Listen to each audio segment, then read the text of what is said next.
It was at this precise moment 24 years ago, American Airlines Flight 11 crashes into the North Tower of the World Trade Center.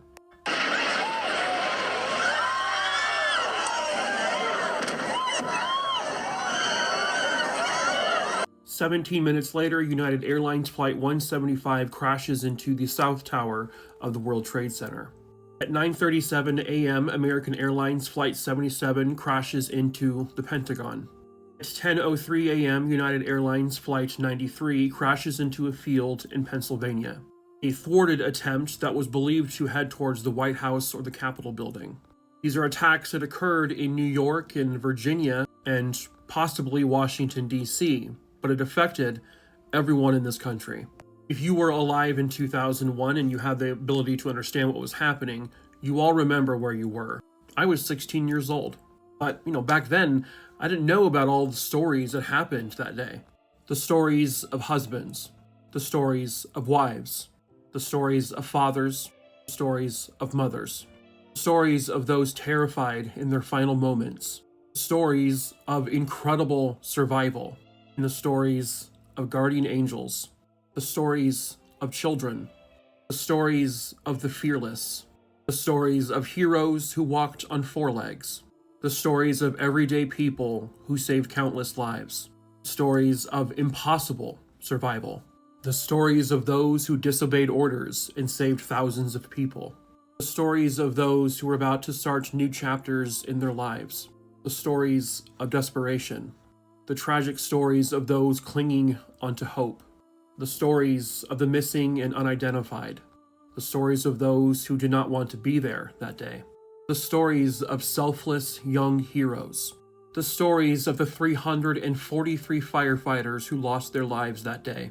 the stories of the 72 law enforcement officers, and the stories of the horrific moments that no one expected to happen.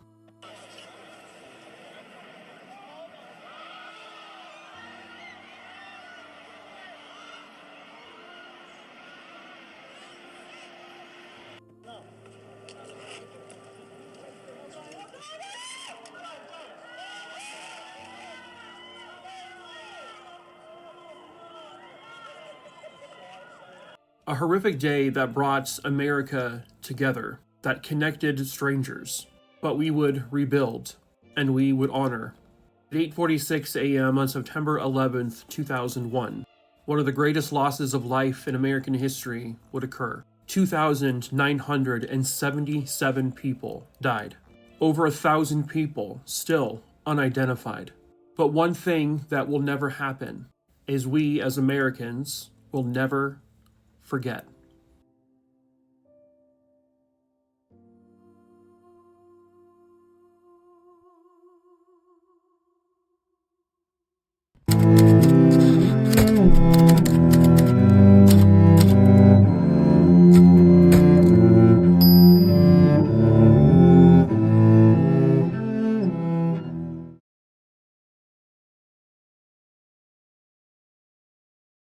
Within an hour or two of this photo being taken, the woman pictured would be dead.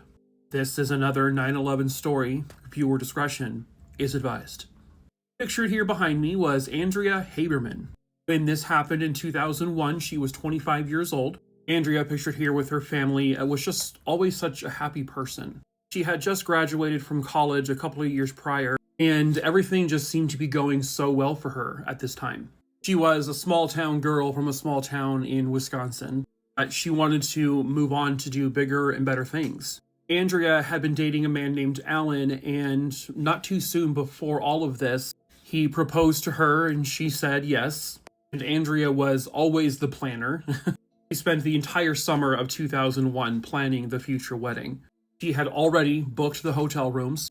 She bought her dress. She planned the honeymoon to the last detail. She made a whole bunch of lists. It was going to be a wonderful ceremony. But unfortunately, that wedding would never happen. Now, Andrea at this point is actually living in Chicago, Illinois. And she actually works in an office in Chicago for a company called Car Futures.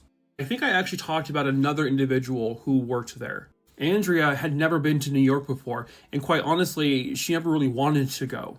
But Car Futures says to her, hey, we need to send you to New York to our World Trade Center office for a couple of meetings over the course of a few days or so. She's not someone who would ever say no. She didn't want to do this, but it's also, she said, this is also my job, and so I have to. The night prior, her flight out of Chicago was canceled. Then a second flight was canceled. And she said, if one more flight gets canceled, I'm not going. Unfortunately, the third flight was on time. She arrives by Monday, September 10th by the evening, and she wakes up, gets ready for the day, and heads towards the towers, specifically the North Tower, this one right here. This is a pretty haunting photo. This was taken the morning of September 11th, 2001. This was a visitor pass, and I believe the pass extended for a couple of days. This image right here, that is Andrea, literally moments before everything changed. She was smiling, she seemed happy, she had no idea what was about to happen. No one did. So she makes her way up to the Car Futures office, and she performs this little ritual her and her fiance did. Basically, it was like a competition. Every morning, whoever called the other person first won the competition. Simple game. There was a time change difference, so Andrea took advantage of that, and she called her fiance. They said hello and their goodbyes, and that was it. That was the last time anyone in her life, family, friends, fiance, would ever hear her voice again. It was at 8:46 a.m. on September 11th, 2001, American Airlines Flight 11 crashes into the North Tower, the tower she is in. Car Futures was on the 92nd floor. The plane, the impact zone, was floor 93 to 99. It was literally just below it, and she would never be able to escape. Based on where she was, it was literally impossible for her to get out. It's heartbreaking because she had this gut feeling that she just didn't want to go there for these meetings. She wanted to stay in Chicago, and she almost had the chance. If that third flight just canceled, she never would have gone. But at the same time, Andrea being Andrea, someone who doesn't like saying no to people, who is very proud of the work she does, ultimately, that took over and she went. She had no idea that it was going to be her last days on Earth. The North Tower collapses to the ground, and through all of the rubble as they searched and pulled things out, these are actually all of the items that belonged to Andrea Haberman that they found in the rubble. This included the cell phone she used to call her fiancé. Her parents said this is the phone they were trying to desperately call to see if she was okay. Her parents had no idea what tower she was in. Ultimately, it didn't matter, but they didn't know what floor she was on or anything, and they could never get a hold of her. You had all of her ID cards, her credit cards. You had a set of keys, her wallet, and they also recovered her pager. These are all the actual images. And I believe they also recovered this visitor's pass. I was watching a 60 Minutes special. It was an older one. It came out a long time ago, about how they were recovering, the human remains. And basically they're saying they're just these tiny itty bitty fragments, sometimes bone fragments, usually it's bone fragments. Early on, it may have been like skin or stuff like that. They have found like well over 20,000 individual pieces of body. And now they have this extremely detailed system that they are still working on to identify people. They still have over 1,000 people they need to identify. Sometimes they'll find remains and they'll ID them, and then years go by, they'll find more of that person's remains. And that's how it's been with Andrea Haberman. She is one of the ones where they have found tiny fragments of her remains. They confirmed it with DNA. And then I think it was like a couple years go by, they found more, they notified the family. And that's gotta be so freaking heartbreaking for your loved one to be found in these itty bitty chunks, pieces. I don't even know how do you even deal with that? But I guess, they have no choice. That's what it is. Andrea Haberman was well on her way to having a very successful career. She was just a few months away from her dream wedding and becoming a wife to the man she loved. She may have gone on to have children and become a wonderful mother. Andrea Haberman appeared to be a victim of chance. She almost wasn't going to go. She didn't want to go, but her work ethic eventually said, you have to. because when it is all said and done, she is an incredibly loyal person. She is a dedicated person. Andrea Haberman's time of death was 10:28 a.m. on Tuesday, September 11th, 2001.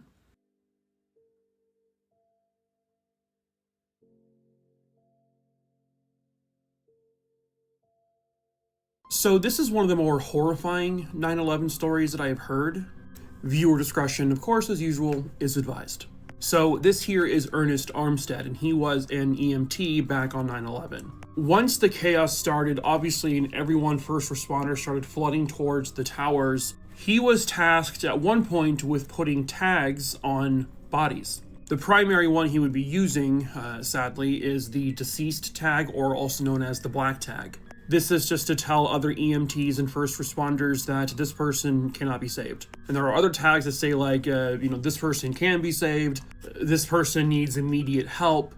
And so in a book called September 11th, An Oral History by Dean Murphy, Ernest Armstead gives an account of an absolutely horrific moment. Now, I'm not going to point them out, but this is a courtyard image where there are a few bodies from the 9/11 jumpers. And I think it might be this courtyard, possibly this area, where Ernest had been placing tags on bodies. He came across a woman who was, by all accounts, completely gone. He said that this woman was a brunette. Her hair had still been, done up, and she appeared to be wearing some kind of, business suit, nice attire. He said that her body was intact from the diaphragm up. So basically lower chest area and up. But everything below her diaphragm was completely and utterly pulverized, like crushed beyond repair.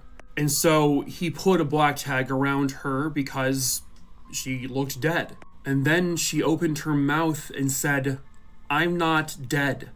Call my daughter. I'm not dead." She was actually alert. She was lucid. He would later describe this as being like talking to the actual living dead. There was 0% chance that this woman could be saved. He knew it, and he thinks she knew it.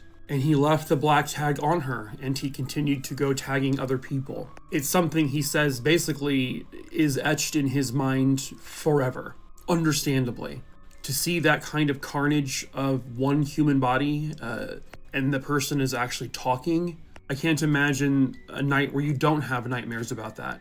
But who was she? That's the thing, is that no one knows who she was. There are people out there who don't believe his story, but a lot of people do. He is a stand-up guy. He's always been a really reliable EMT. And quite honestly, there were a lot of horror stories from that day. People who survived who had no business surviving. You had people jumping from the building, landing on the pavement below from 900 feet up in the air. And so people don't know, was the black tag lady someone who fell from the building and somehow survived momentarily? There is an account of a person who did jump and who did technically was still alive very, very shortly, but I don't know if that's referring to the black tag lady or not, because no one knows how she ended up where she ended up. This was shortly after the first building was hit.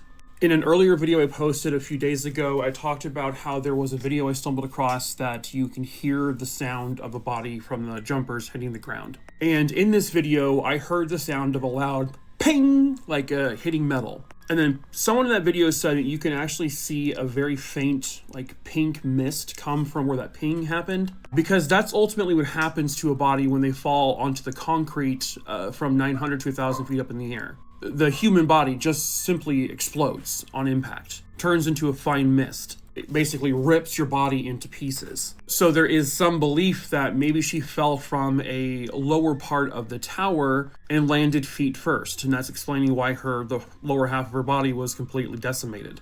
There's also belief that perhaps she was struck by falling debris. There was a whole bunch of debris that came from that building. There's a story of a woman who was struck by, I think, one of the wheels of the plane. And so it's not out of the question. But then it would be like, well, if it if it fell on her from the building, the debris, how was the top half of her body still intact? That is unknown. I mean, she could have been on the ground already. Maybe she was injured on the ground, lying on her back or something, and something fell on her lower half. But I don't see any mention in his story about any kind of like debris that was directly by her. But again, his story is believable, and there's no reason to doubt him. That day was a day full of impossibilities. Things that we didn't think could happen, happened. People have survived their bodies being, cut in half. I mean, survived for a brief amount of time. But I don't know if, he ever, found her again, went back to her. Obviously, it was just so chaotic. Once that building collapsed, I mean, if she was still where he left her with the black tag,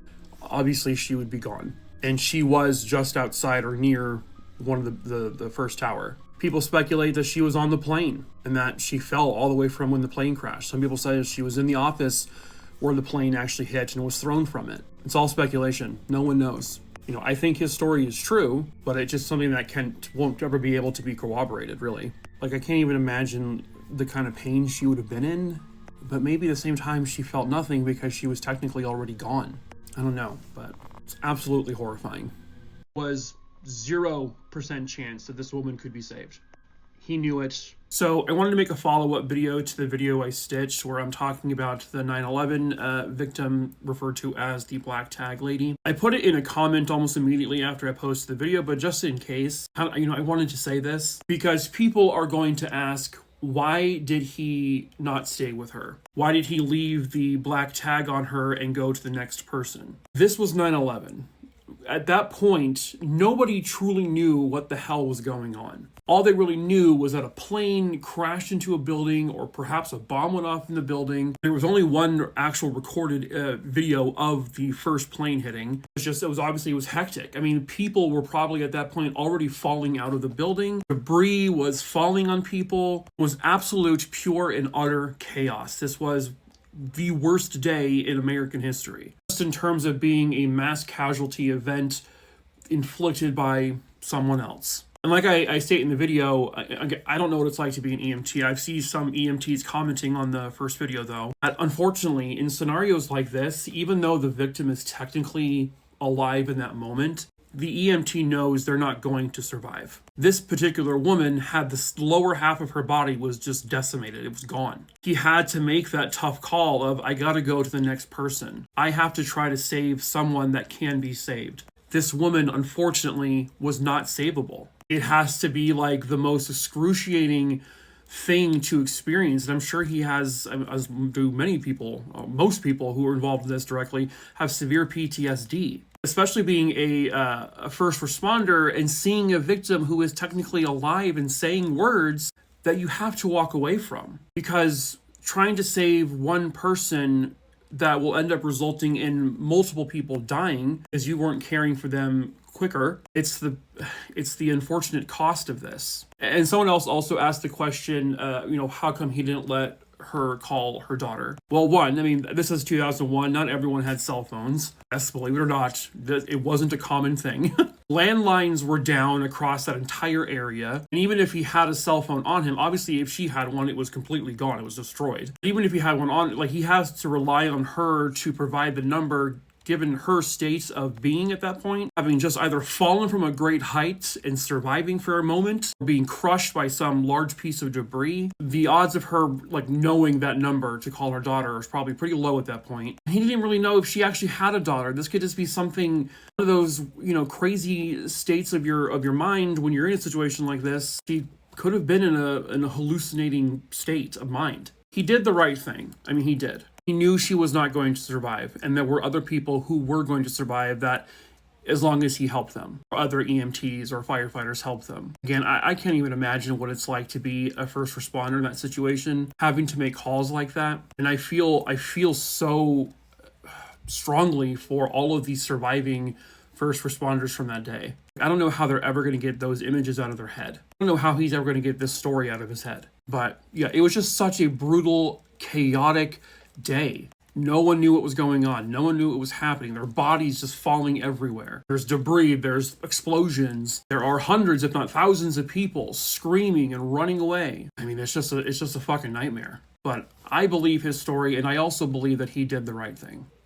Hundreds of bone fragments were found on this roof 5 years after the attacks. This again is something I had never heard of, which is happening a lot. I'm learning all sorts of new things about 9/11. So the building in question is the Deutsche Bank. So just to reference where it was, so it was number 13 right there, and this was one of the towers that was hit. First of all, real quick, it always amazes me that they were able to even clean this up. Like if, I was a part of cleaning this up, I wouldn't even know where to begin.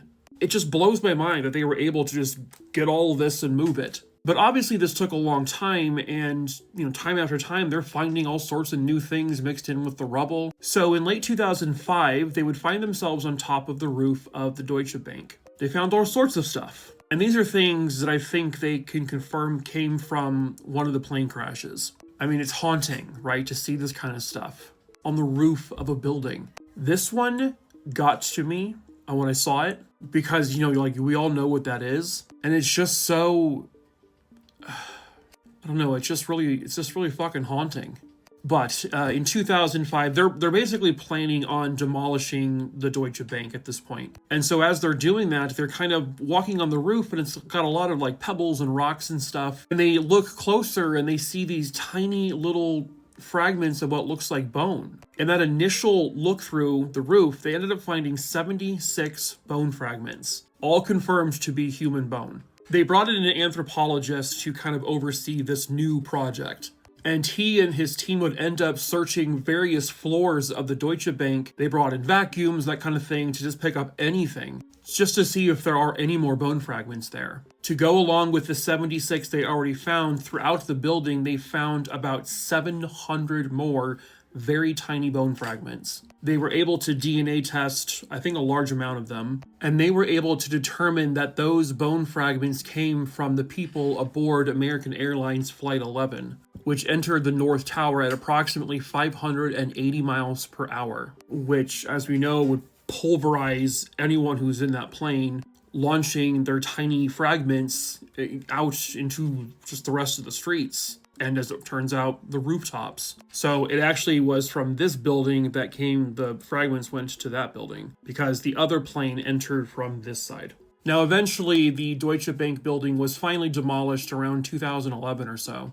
But the anthropologists would end up coming up with a new plan to sift through the debris of the trade centers after discovering those 700 or plus bone fragments in the Deutsche building. And these are just some really chilling photos. You see in the rubble, you see floppy disks, all these little personal items that probably came from people's desks. But they would end up collecting 18,000 tons, all of excavation material from Ground Zero. They brought in 75 anthropologists to go through all of this. They would sift it through one of those little shaker machines. They would then hose everything off. They end up finding about 1,000 more bone fragments during this process. Just a quick trigger warning, just in case. I'm going to be showing you 1 or 2 bone fragments, so just a heads up. It's nothing graphic.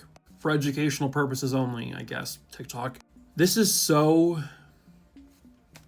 It's so fucking surreal to see.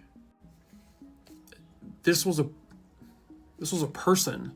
This was a human being. And that person's entire life came down to these few pieces of bone. And there's another bone fragment on top of the cinder block, but you can never get used to it. You can never possibly ever get used to seeing this stuff. It's just so... It's so fucking wild.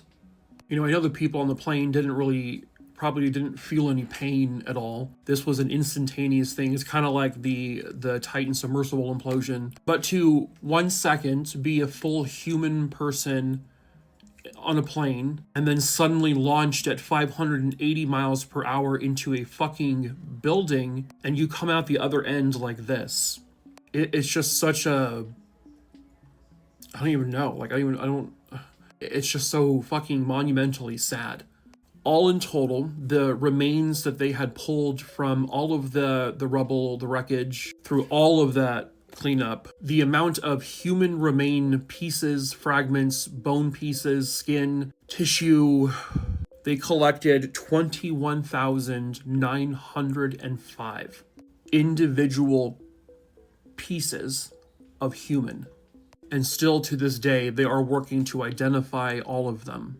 But those people are more than just bone fragments and pieces of skin and flesh. Every single one of them was a person. And if you're going to come in here with your conspiracy shit about, oh, there was no planes or there was no one on the planes, please immediately leave. That is such a slap in the face and is so disrespectful to the family members of all of the people who turned into bone fragments. Real people on a real plane really went into the building. What happened after that? Run with whatever you want to run with. But please do not ever discredit that there were hundreds of people on these 4 planes, all connected to real people, families. I just hope that one day all of these families can somehow find some level of peace. 343 firefighters died on 9/11, and he was the first. And it is extremely horrific. This is the story of Daniel Suhr. Viewer discretion is advised.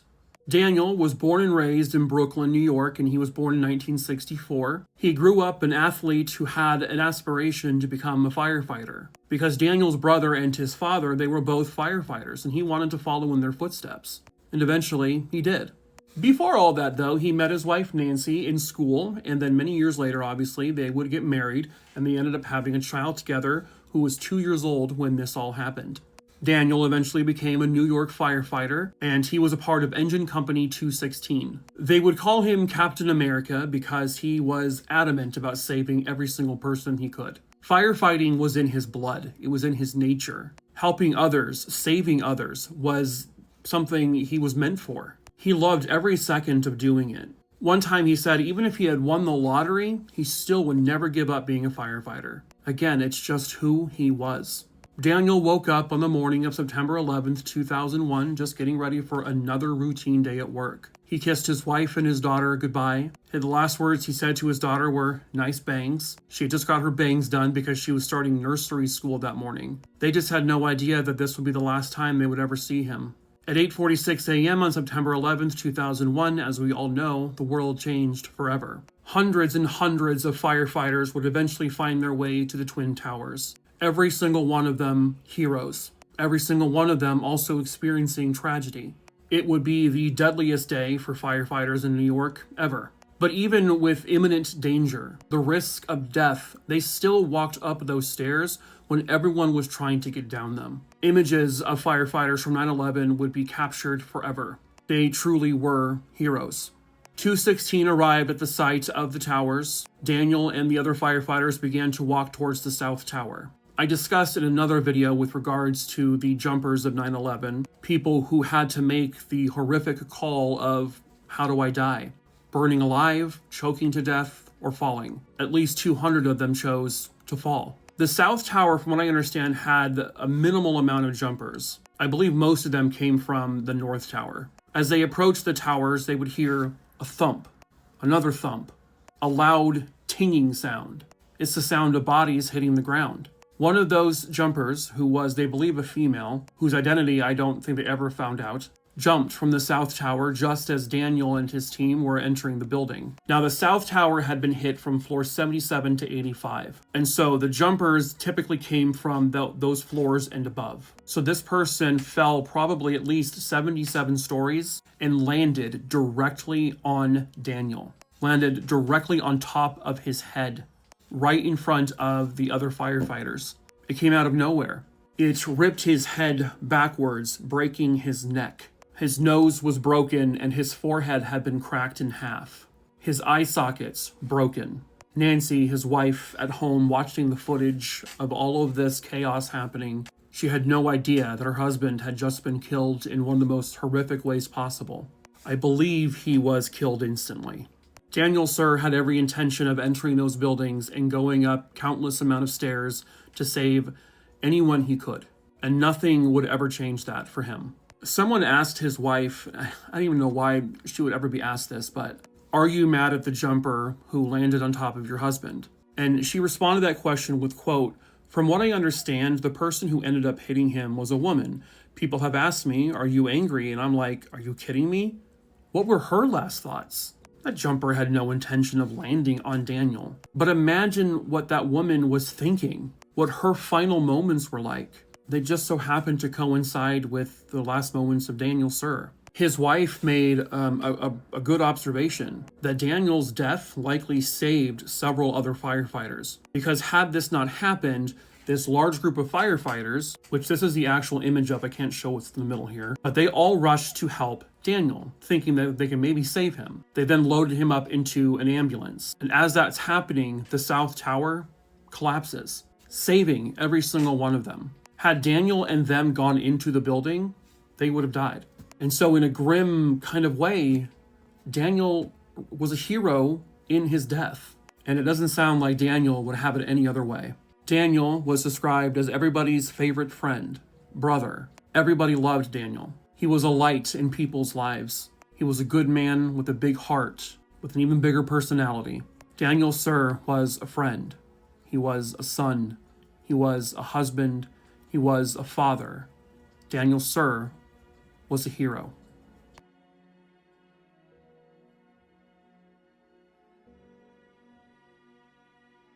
This footage is always so difficult to watch. This is another 9/11 story, and this is the story of Edna Cintron. Viewer discretion is advised. I want to start off by asking a question, because these two photos are the ones that typically always come up for Edna. I don't know what it is, but they look different to me. But everywhere I check confirms that these are both images of her. At any rate, Edna Cintron was born on October 14th, 1954, and she was actually born in Puerto Rico. When she was 5 years old, her mother, I guess the family, would move to New York. And by the time all of this happens, she had been married to her husband for about 12 years. Her husband would say about her, quote, "She would come out of work, come home, cook, make sure that when I would come out of work, there was food on the table and everything. And every night we would have ice cream and we would watch TV." Both her and her husband had previously experienced homelessness. Her husband at one point had battled alcoholism, and he would say in another quote, "We started from the bottom and we worked our way all the way up to the top." Edna was instrumental and so encouraging when it came time for her husband to go through detox. He said that she always kept me in check. She made sure that I did the things I was supposed to do. She was a very, very strong woman because she would put her foot down. She was more like a mother to me. She would make sure that I would eat right, and she would make sure that no one would manipulate me. So she was always my backbone. She made me strong. She made me who I am today. And when this happened, her husband had been sober for 12 years. Edna Cintron had worked on the 93rd floor of the North Tower of the Twin Towers, and she was an admin assistant for Marsh and McLennan. 8:46 a.m. on September 11th, 2001, American Airlines Flight 11 crashes into the North Tower. This happens between the 93rd and 99th floor, the 93rd being where Edna worked. And as we all know, this was the outcome. At this point, everyone has out their cell phones, their digital cameras, whatever they have to record, they're recording. The video I'm about to show is one of the clearest videos I've seen for this particular story. This may be triggering to some, however, so just again, viewer discretion is advised.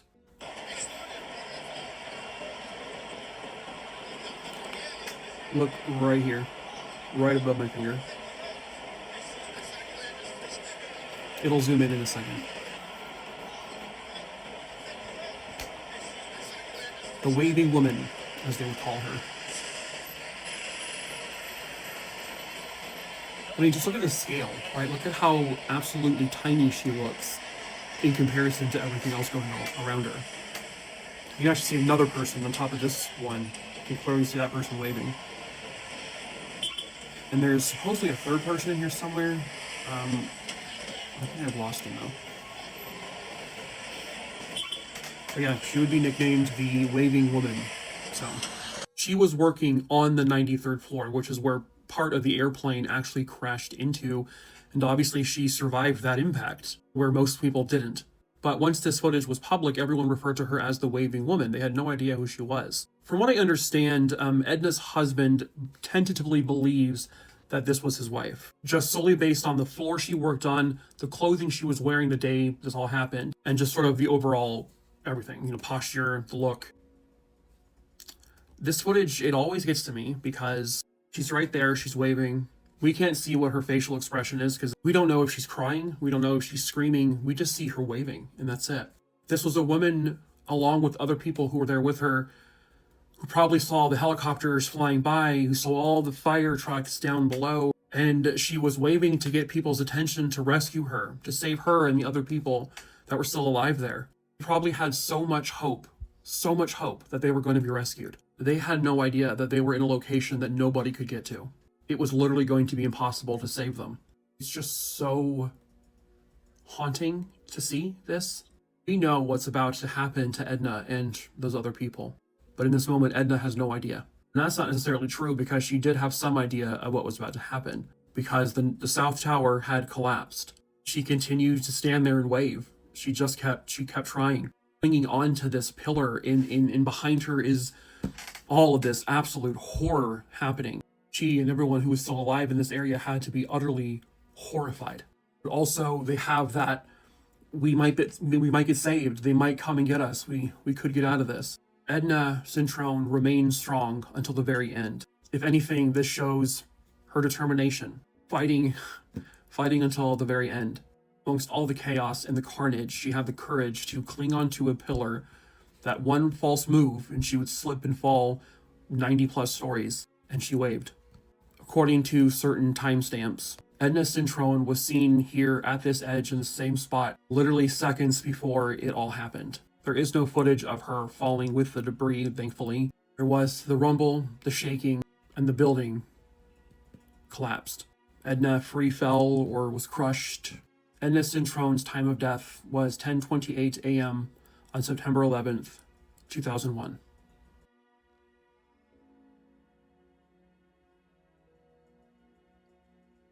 They could have escaped and gotten home to their families, but that is not who they were.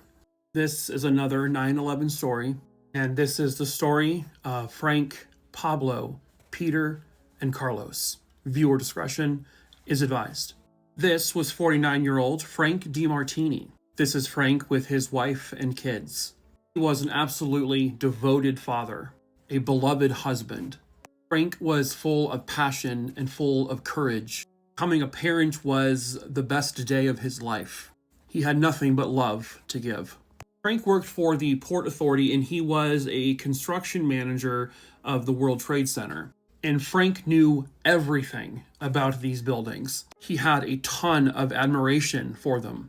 He had actually initially been hired to work on the buildings after the 1993 attack.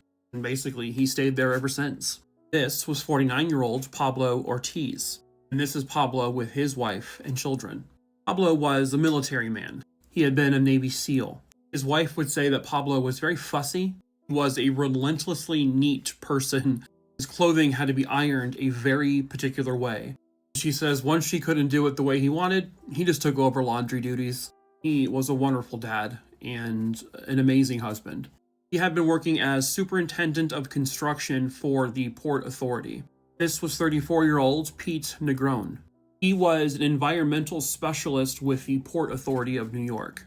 And this is his wife and his two sons. His oldest son would recount how his dad taught him how to play catch, taught him to ride a bike, and his oldest son would later state that he hoped he would be able to do those same things that his dad did for him, but to his little brother, since his father would no longer be there. He described his father as just an awesome person, and he would say that he hopes that he can make his dad proud.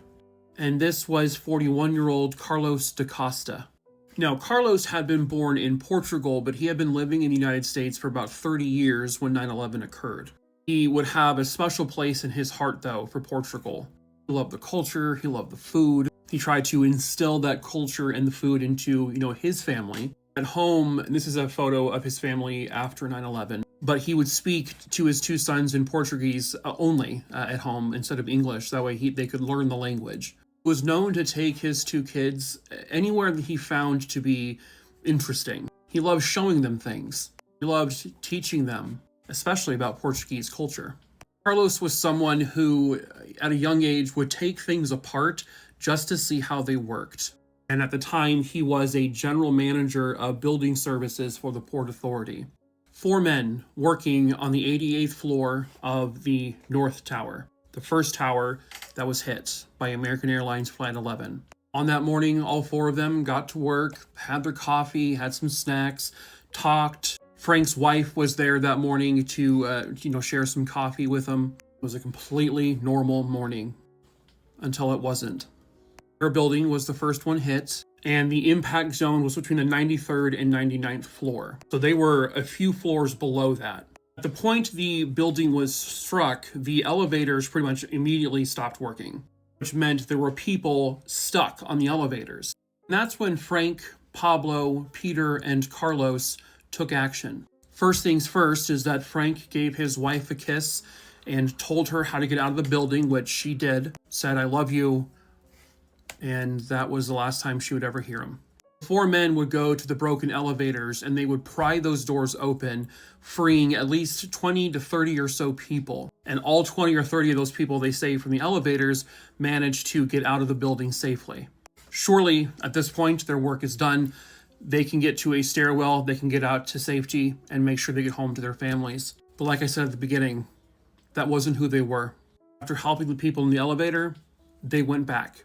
They would help clear debris and rubble from one of the stairwells that could still be used. They then went into several floors of the building and they just directed as many people as humanly possible to that now free-to-use staircase. They gathered any kind of tool they could get. They made tools if they needed to. They had gone up a floor or two and they began to smash holes in drywall where people had been stuck behind. They created a large enough hole in that drywall that more people were able to get out of there, and then they directed them to how to get out of the building, which those people did.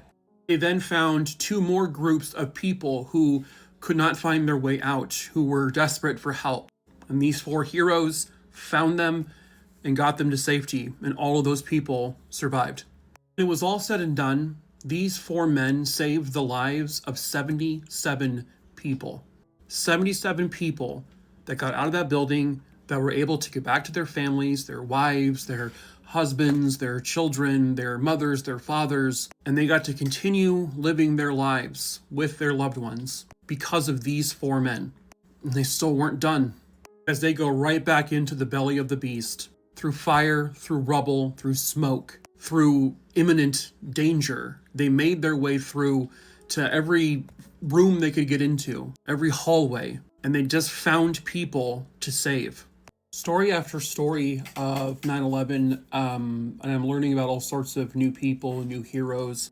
I don't know what it takes to have that kind of strength and courage. It's not something I possess. To go back into a burning building. And at one point, they watched the South Tower fall, and those four men still went back into those offices to save more people. Just, I can't fathom it. And so I have such high admiration for people like this. The four men reportedly would rush back into the offices to get more people. But at that point, it was too late. 10:28 a.m. on September 11th, 2001, the building they were in, the North Tower, collapsed.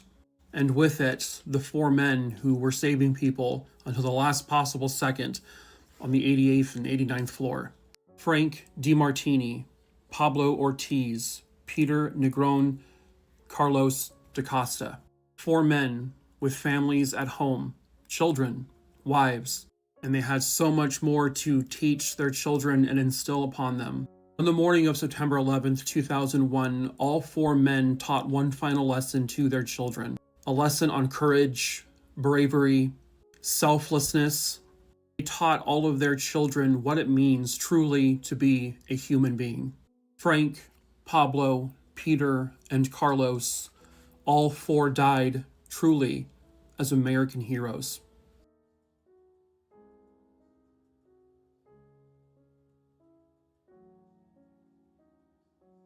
Imagine an entire building falling on top of you and you survive. This is the pulled from the Rubble story of Genelle Guzman-McMillan. Viewer discretion is advised. There are reportedly 20 people who were pulled out alive from underneath the rubble of the Twin Towers. I can't find all 20 names. I was going to do one video just kind of talking about all of them, but I can't find all 20 names, so I figured, you know what, I'll just do this one by one. Genelle worked in the North Tower of the Twin Towers. She was originally from Trinidad and Tobago, and she had 9 total siblings. She graduated from college while living there, and then she immigrated to the United States, specifically to New York. She was hoping to become very successful there. She had been employed a few different times at a few different companies, but eventually she found herself working at the World Trade Center. Now, at the time, she was 30 years old, and she was working as an office assistant for the Port Authority, in which they had an office in the North Tower. And from what I understand, she was working on the 64th floor. Genelle would clock in for her shift at 8:05 a.m. At 8:46 a.m., her and her co-workers felt a rumble, then a massive, loud boom. The building she worked in had just been struck by American Airlines Flight 11. Unbelievably, the PA there in the building, basically, they made an announcement, everyone stay where you are, everything's fine. They did not actually know at that time what happened to the building. They had no idea a plane struck it, meaning like Genelle and her co-workers. They announced for everyone to please stay calm, wait for our message. At that point, several people just ignored the message and they left. But there were a lot of people who, again, were unsure of what exactly was happening, who were being told to stay calm, everything is okay. And a lot of people, including Genelle, chose to stay. Genelle would say that they had just gone through like emergency training not too soon before this. And she stated that because the lights weren't flickering and the alarms weren't going off, she felt, okay, we should be okay. Genelle had called her boyfriend Roger, and he's like, get out of that building. And taking his advice, she finally said, all right, it's time to go, because I don't know what's going on here. She, along with other people, rushed to the elevators, but at that point, the elevators were no longer working. In fact, people were trapped in those elevators, which would turn out to be their final resting place. At this point, it is absolute chaos. People screaming, people running. I feel like her coworkers looked out the window. They may have seen people falling from above them. People who decided to exit the building to not die in one horrific way. Then they heard what sounded like another explosion, and the building rumbled again. The South Tower had just been struck by Flight 175. It took some time, but Genelle and a few other coworkers managed to find themselves at a stairwell, one of the stairwells that was still, able to be used. Then they hear another rumble, and the building shakes. The South Tower has just collapsed. Genelle and her coworker, one of them was named Rosa. Genelle grabbed her hand and they began to run down that staircase as fast as possible. But obviously with all of the chaos and all of everyone being unsure, the smoke filling up the stairwell, it wasn't like a simple, quick little run down the stairs. Genelle and her coworker were counting as each floor went by. They went 47, 46, 40, 35. And Genelle and her coworker Rosa felt hope. Oh my God, we're almost at the bottom. We're going to get out of here. Her feet, she said, was just absolutely killing her. When they got to the 13th floor, Genelle finally had to take off her heels. And as she reached to grab them, they heard a loud rumbling sound, way louder than they heard previous. The building shook violently. The building they were in, the North Tower, began to fall. It would only take a few seconds. Genelle and Rosa, stuck in the stairwell at the 13th floor, felt the weight of this entire building collapsing on top of them. I can't even imagine how when the loud rumbling finally stopped, there was just rubble everywhere. Genelle had passed out, but when she came to, she opened her eyes and she was just surrounded by bent steel, concrete, glass was everywhere, and she was pinned. Her right leg had been crushed. Her face felt like it was on fire. Her head was wedged between 2 pillars, which were both made of concrete. Genelle couldn't move. She couldn't do anything. She called out for Rosa. Rosa would not respond. Rosa, who was on the 13th floor landing with her, was crushed to death, along with every other coworker that was going down that stairwell. Genelle, thinking of her family, of her boyfriend, who she would later marry, she was thinking, this is it. I'm dying. I'm going to die right here. This is where I die. She recalls the absolute silence. It was deafening. You hear like occasional, little pebbles kind of falling, but there were no screams because everyone was crushed. They were dead. It became pitch black. She couldn't even see anything anymore. At one point, she said she like wiggled her head in order to free it from being stuck between those two pillars, and it actually ripped part of her hair from her scalp. She had no more hope. This was it. But then she thought of someone. She had a 12-year-old daughter at home. She said, I have to make it through this for her. She begged and she prayed to God, please let me see my girl again. Please give me a miracle. A staggering 27 hours later, underneath all of this rubble, nearly 100 stories worth of building, Genelle's miracle came. She remembers seeing a hand coming out from a pocket of light. Then she heard a voice saying, quote, my name is Paul. Just hang on. They're going to get you out of there. And she was rescued. She made it. They were able to free her body fully intact. Nothing had been, completely destroyed. And then she spent the next month or so in the hospital. There was a point where they thought they had to amputate her leg, but it turns out they did not need to, and her leg made it, survived. She decided then and there, we gotta get married. Her and Roger would go on to get married. They then started their own family. The couple and their family would move to Long Island. Genelle would earn her airport and airline management certification, and then she built a career with the Port Authority, the company she worked for when this all happened. Many years later, Genelle would go visit the memorial site for the World Trade Center, Ground Zero, and there were several members of the rescue team that rescued her that were there. She kept asking him, hey, where's Paul? Paul's the guy who said, hi, I'm Paul, and put his hand out to me. And they told her, we never had a guy named Paul. No one named Paul was part of their rescue group. And so she believes that was her guardian angel. No matter how you look at it, it's a miracle she survived. And she has gotten to live her life.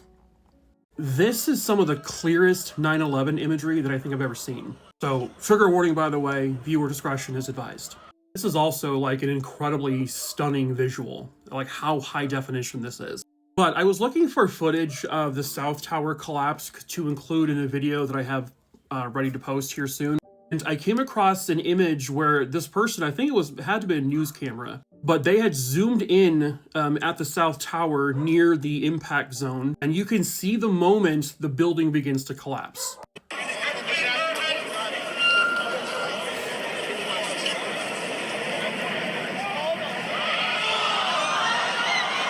Jesus Christ. So here's me kind of replaying it back and forth. You can see the moment that it buckles. Like if you pay attention, it buckles inwards. And that's what the experts, the engineers said, that's what happened. The building would have buckled and then collapsed. And you can see that very clearly here. It's pretty remarkable. And then this is another one. You can see it move inwards right here. You can see it buckling in. And look at the top of the building, you can see it. And this is also another just absolutely mind-blowing photo. But this is what the engineers have been trying to explain what happened. Something that conspiracy theorists saying couldn't have happened. As the steel began to weaken on those where the impact zone is, it would eventually caused it to sag, which then would draw it inwards. And so they're saying that when it collapsed, it moved all inwards like this. That was the entire top half of the building basically separating, essentially, because the top part fell as one piece. It didn't go floor by floor. That whole top part fell directly onto the building, the rest of it, which then pancaked all the way down. It's just like a morbid fascination of just kind of seeing the visuals. And then this is another image where you can see very clearly inside the building. This is B-roll from a news station, I guess, and they were really far away, but this is how good their zoom was. So this is like news station quality cameras, but you can see the fire and everything. But right here, that looks like a face looking that way, that's a piece of United Airlines Flight 175. You can see the red and blue stripe there. It's pretty wild. I had never seen that before.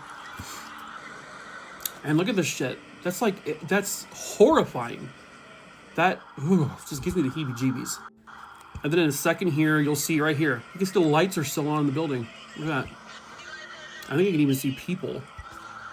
hope those aren't people, but they might be. It's just so wild because we've all primarily just seen the basic footage from people's like 720p, digital cameras. But there are a lot of remarkable images that are captured that are just so high definition. And it just makes it that much more terrifying to look at. I mean, you can see just the tiny pieces. It's so, ugh. I don't know. It's just, again, it's a morbid fascination. I don't know. And if you didn't know, no, I'm not of the conspiracy theory mindset. Sorry. God, that had to be horrifying to experience. Like, I can't even imagine. Ugh. He was considered the only homicide in New York that day, and the final person killed on September 11th. Hello, true crimerers. This is the case of Henryk Siwiak. Viewer discretion is advised. This is how the morning started in New York on September 11th, 2001. Thousands dead, thousands more missing. By nighttime, everybody was on edge. Everyone was emotional, distraught. They don't know if this might happen again. While firefighters are still putting out fires, and they had just started the extremely difficult task of rummaging through all of the rubble, desperate to find anyone. And so basically it was all hands on deck for all of the authority figures out there in the area. Very limited resources, especially considering there were officers who died that day as well. One might say that committing a murder in this area of New York on September 11th, 2001, well, it would be the perfect murder. Begs the question, is that what happened?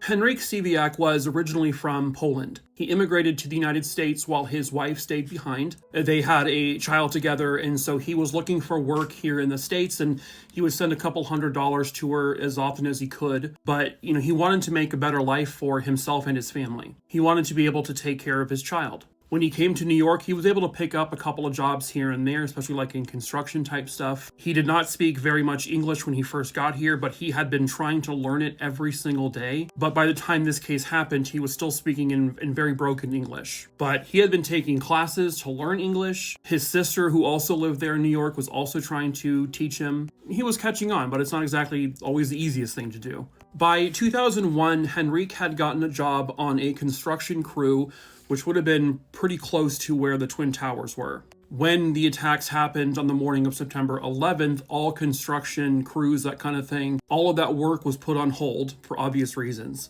But that also meant that he wasn't getting paid, as well as other construction people who also weren't getting paid. He needed some money ASAP. So he went to the classifieds and he actually found a place, a grocery store, that was looking for some help to work. I think it was like an overnight type thing. Utilizing a Polish employment agency there, he ends up interviewing for a job at that grocery store, and he actually is given that job. And they said, "Can you start tonight?" And he said, "Yes." So he hops on the subway and he's given general directions from someone he knew, but the person he got directions from, I guess, did not have the correct address. So Henryk was supposed to get off near the 1500 block of Albany, but in reality, he got off near 1 Albany Avenue. He was 4 miles away from where he needed to be. And apparently this is a neighborhood at that time that was a really dangerous place to be. It had a lot of crime, not to mention every single person who's living there is like even extra on edge. People worried about another terrorist attack maybe happening there. No one's gonna look at anyone the same. No one's gonna trust people. It was a day of complete chaos.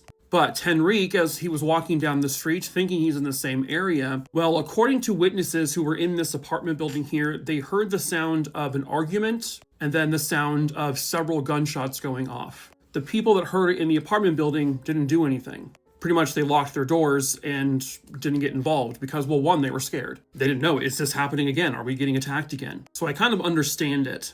But eventually a passerby noticed a body in the street and they called the police. Obviously, it was not a quick process to get a police officer out there because, again, they were all dealing with the 9/11 stuff. They didn't even have their crime scene team because they were all at ground zero. So they had to use basically like their backup crew to process the scene, in which they weren't really trained for this kind of thing, a murder. The body would soon be identified as Henryk Siwiak.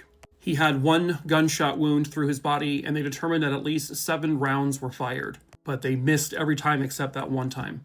Nobody saw who did this. A couple of people heard the altercation, and not one single person said they saw whoever did this to him. Now, he was dressed kind of similar to this, actually. He had on a camouflage jacket. And again, he spoke in very broken English. He was still trying to learn it. And by that time at night in New York and all over the country, really, we all knew or had the suspicions that this was a terrorist attack that occurred that morning. So the speculation is that they saw Henryk in, camouflage. He had broken English. There's a belief that someone thought he was a terrorist and started an altercation and shot him. That's just a guess. They don't know that for sure. That's just pure speculation. Based on what the witnesses said, this murder happened sometime around 11:30 p.m. All of the victims from that morning's World Trade Center attack were not listed as homicides, but they were listed as caused by terrorists. Henryk Siwiak had the distinction of being the one and only listed homicide from September 11th, 2001. He was the last person killed on that day. Overshadowed by history is pretty much the best way to put this. The NYPD were already taxed. They'd already lost many of their personnel. They were being overworked. They were dealing with the absolute chaos and horror from that morning. It took precedence over what happened here. But at the same time, you feel really bad because this was a person, right? He was still murdered by someone, and he deserves justice. So it did get to a point where kind of when the literal dust settled, police officers and detectives were kind of beginning to slowly go back into their normal thing. And, a seasoned homicide detective was finally attached to this case. But they have one hell of a hurdle now to get over. The murder was not investigated thoroughly when it happened. Again, understandably. Nobody saw anything happen. No one looked out the window when the gunshots went off. Evidence was collected, but who knows how thoroughly that was done because it wasn't the normal CSI people who would do it. Cameras, there weren't any. And so it's literally going to take either a confession or someone coming forward to say, you know what, I actually did see something. Henryk had his wallet on him and it had all of his money in it. Was this a robbery that turned deadly? Was there confusion? Did this person who shoot him think he was a terrorist? Was this done by a sick, depraved individual who thought, oh, all the police and everything are all at the World Trade Center. I'm going to kill someone just for kicks. It's a possibility. It would have been the perfect time to commit a murder in that area. But Henryk had a family. He has a child, a wife. Henryk was a person, a human being, just trying to get by, trying to support his family. And someone just murdered him. Someone somewhere out there has got to know the truth about who did this to Henryk Siwiak. Perhaps that someone is you. If you saw something, if you heard something, if you know something, please say something. If you have any information, please call 1-800-577-8477.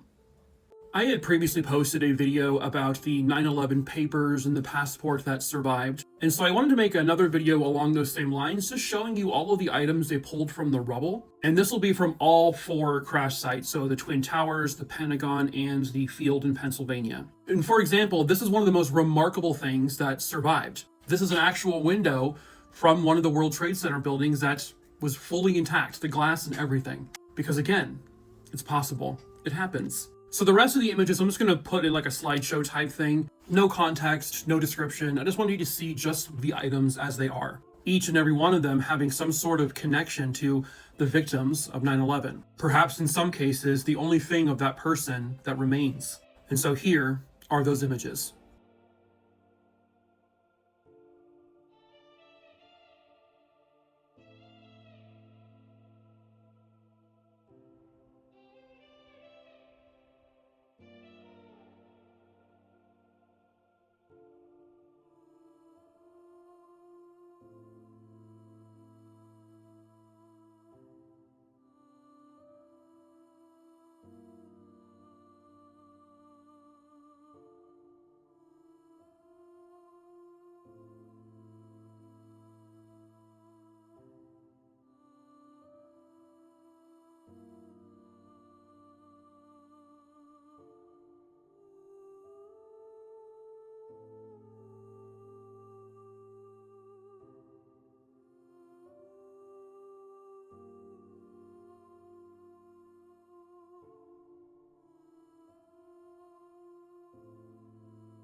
He wanted to make sure that as many of his employees were out of the building as possible, but sadly, it cost him his life.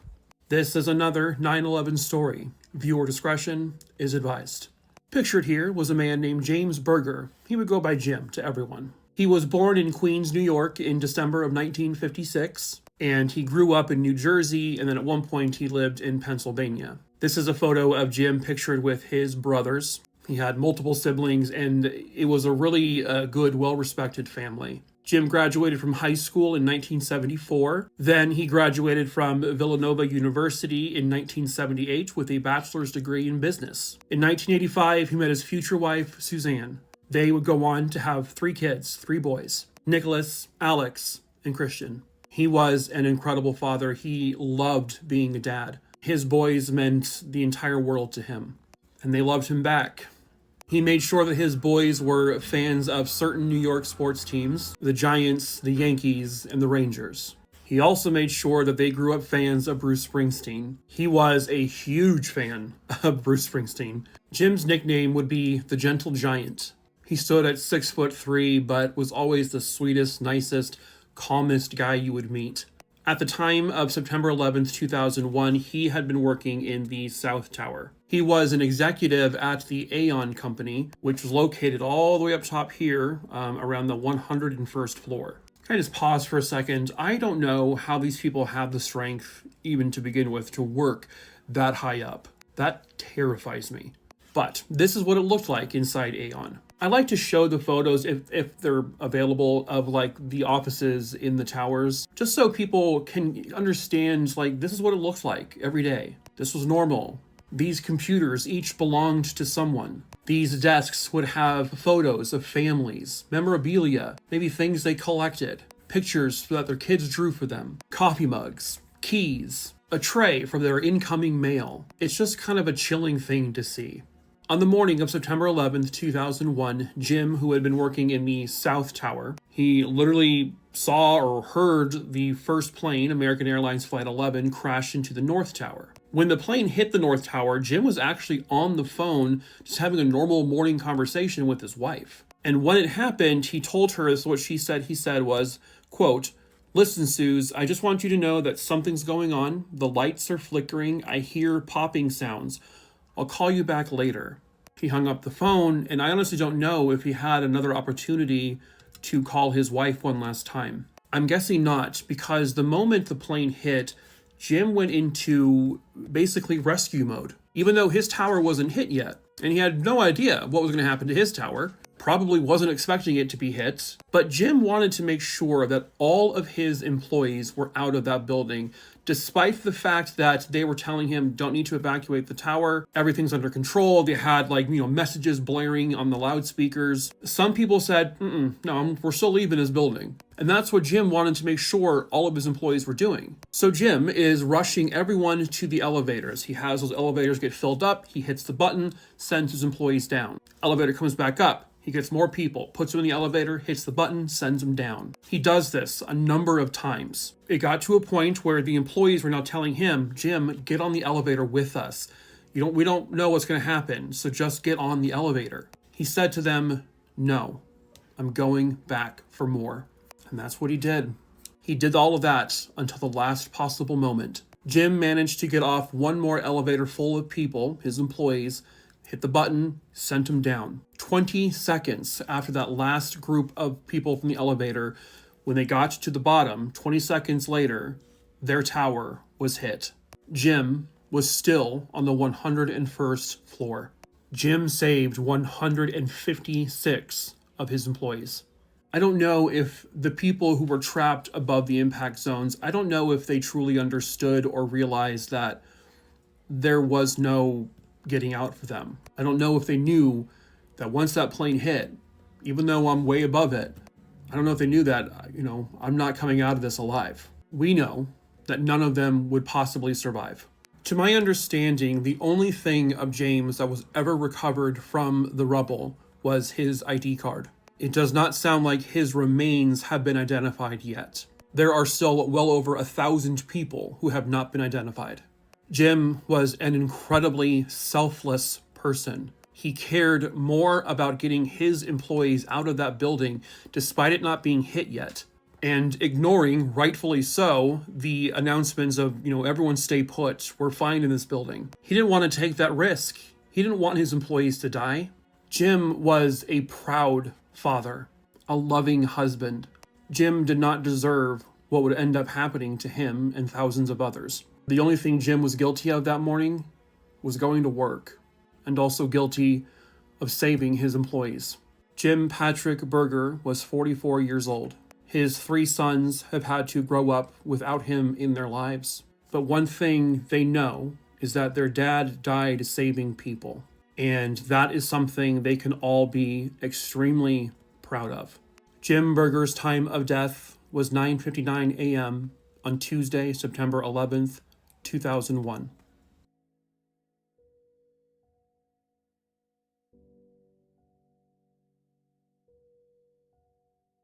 Tell Nicole I love her. I don't know if I'm going to be okay here, but I love you so much. Those were the final words of Jim Gartenberg to his wife Jill on September 11th, 2001. This is another 9/11 story. Viewer discretion is advised. Jim Gartenberg was born in December of 1965 in Manhattan, in New York. Jim and Jill met when Jim was the president of the New York chapter of the University of Michigan Alumni Club. She would say that she was immediately impressed by Jim with his leadership skills. He was incredibly intelligent. He was organized. He had an ability to navigate through really tough moments with calmness. But she knew early on, this is the man I want to marry. And they did. And then Jim and Jill welcomed a baby girl, and they named her Nicole. By September of 2001, Jim was 35 years old, and he was working for the Julian J. Studley Incorporated. I guess it was like a real estate firm. And for years, he had worked on the 86th floor in the North Tower of the Twin Towers. But by September 11th, 2001, his employer was moving him to a Midtown office. So he was moving out of the World Trade Center. Technically, he wasn't even scheduled to work that day on September 11th, but Jim had still needed to clean out his desk from the World Trade Center office. So shortly after 8 o'clock in the morning on September 11th, 2001, Jim enters the North Tower, takes the elevator up. He gets to the 86th floor. He gets to his desk, probably exchanges some pleasantries and some hellos and whatnot. He was still in the building at 8:46 a.m. when American Airlines Flight 11 crashed into the North Tower, the one he was in. The plane crashed into between the 93rd and 99th floors of the North Tower. So this was several floors above where Jim was. However, due to the impact and everything that kind of happened along with it, where he was on the 86th floor, he had no access to any of the stairs. They had been completely destroyed. Some point shortly after the impact, he tried calling Jill but got no answer. Then he called the office where he was supposed to be heading to. He told his coworker, Adam, I'm trapped and I can't get out. He would then call into a news station, which I'm going to play that clip at the end of the video. But after that, he was able to finally get a hold of his wife, Jill, who at this point had seen this, of course, on the news, knowing her husband was in the building at some point. On that call, he told his wife how much he loved her. His final words to her were, I love you. Tell Nicole I love you. I don't know if I'm going to be okay here, but I love you so much. This was the final time he would ever speak to his wife, Jill, who, by the way, I forgot to mention, was also pregnant at the time with their second child. Now, before that, he had actually made a phone call to the local ABC news channel out there. These are his final recorded words. But I want you to pay attention to something is how calm Jim is. He does not want to create a panic. However, he also mentions that internally, the building itself is starting to collapse. His wife, Jill, would later remarry. His daughter, who was 2 years old at the time of his death, memorializes her father. And there's also a daughter that he never got to meet. But hopefully his final recorded words give them some kind of comfort, knowing that even in his final moments, he was calm and he wanted to make sure he told everyone he's going to be okay, wherever that may be. World Trade Center 1, and it's not was. I am here, and I'm stuck right now. Are you above, Jim, or below? I have no idea. I have no idea where the plane hit. It's my understanding that it's a plane. Jim, there are two planes. One went into one tower, one went into the other tower. What do you see around you? I mean, are you in smoke? Are you in fire? The first thing that I want to make clear is that I'm stuck on the 86th floor. A fire door has trapped us. Debris has fallen around us, and part of the core of the building is blown out. How many people are with you, Jim? I'm with one other person, and I'm told that people are aware of this. I'm on the 86th floor. on the east side of the building facing the East River. And what time If did you I'm on get... the air, I want to tell anybody that has a family member that may be in the building that the situation is under control for the moment and the danger has not increased. So please, all family members, take it easy. Jim, one of our producers, too, if you'd call NYPD and let them know exactly where Jim and that other person is standing, 86th floor. 86th floor on the east side of the building facing the river. Okay, thank you, Jim. There are two of us here. Okay, Jim, we're trying to try to make sure that we can alert everybody, and also it's good that you did mention that families should, to some extent, to have some calm right now. What time did you get to work? I got to work around 8 o'clock this morning, And and I think this happened around 8:45. It did. Describe what you felt. I felt just the whole building. I heard a noise, felt the whole building shake, and saw glass blown out. The glass on my floor was blown out from the inside of the building out, rather than the exterior windows being blown out. And what were you... Glass fully shattered, and just the core of the building, the interior core of part of the building collapsed. Fire stairs are blocking our exit. I don't know where the stairs are, but I couldn't get to it, and I would want to pass the debris on my own without it. Patricia and I, the elevators are blown out. There's a shaftway in between. I'm talking to...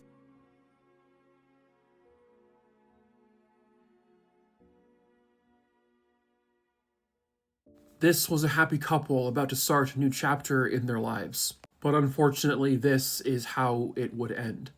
This is another 9/11 story. Viewer discretion is advised. Sylvia Sampio was born on September 27th, 1974, and she was born in Queens, New York. Sylvia was described as being incredibly artistic, but she also really loved numbers. And in college, she ended up majoring in mathematics as well as doing ceramics. And she loved painting. And then one day she met this man here, John Resta. The two of them hit it off really quickly. They became a couple, and they were just the happiest couple you would ever see. John was an incredibly romantic person, and he loved nothing more than doting on his girlfriend. So I'm reading this next part from an obituary. John and Sylvia had traveled to Florida on a couple of occasions, and they ate at a particular restaurant that they loved. Well, John was ready to pop the question, but he wanted to do it big. So he ordered the food from the restaurant in Florida to be delivered to them in New York. He took the day off of work, he got a tuxedo, he got a top hat, and with a cane as well, and he decked out the apartment. And when Sylvia came home with all of this lavishness, he proposed, and she, of course, said yes. And then soon they became married. John and Sylvia both worked for Car Futures in the North Tower of the World Trade Center. This is the office they worked in, just a normal-looking cubicle type office. I believe they were both traders there. They were both technically not supposed to be at work that morning. They had a doctor's appointment they needed to go to, but at the last minute, that doctor's appointment was canceled and rescheduled. So they both went into work that day. And then at 8:46 a.m. on September 11th, 2001, while they were both on the 92nd floor of the North Tower, American Airlines Flight 11 crashed into the building. They were 1 or 2 stories above the impact zone.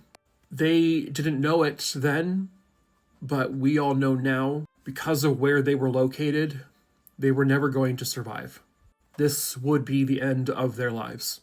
What makes this story so tragic is the doctor's appointment they were supposed to go to that morning was for their baby. Sylvia was 7 months pregnant at the time. Both were so excited, but John in particular was just full of so much joy about becoming a father. He always dreamed of having children. And when she became pregnant, he did everything. He got every single book you could possibly get, and he read up about it, about being a father, being a parent. He doted on Sylvia, waited on her hand and foot to make sure her and the baby remained healthy. They were both so excited to start this next chapter, but unfortunately, it would never happen. They would never meet their baby. I think the only thing that you could probably, positive, I guess you can say, is that at least they were together. But it's just so tragic because they they weren't supposed to be there that morning, and that last minute doctor's appointment cancellation and rescheduling. I don't know. And then the towers both collapsed, taking John and Sylvia and their unborn child with it. These are very difficult stories to tell sometimes. They were just so excited for this baby. Her family was literally planning the baby shower to be like that week. The baby shower would never happen. I don't see any mention if either of their remains have been identified yet or not. But they were both in the building on the 92nd floor when the North Tower they were in collapsed at 10:28 a.m. John and Sylvia were an absolute match made in heaven. They were the perfect couple. They made each other extremely happy. They were truly madly in love with one another. And they were both so excited about having a baby and starting a family. But instead, they both, along with their baby, perished together. And I sincerely hope that all three of them are resting in peace.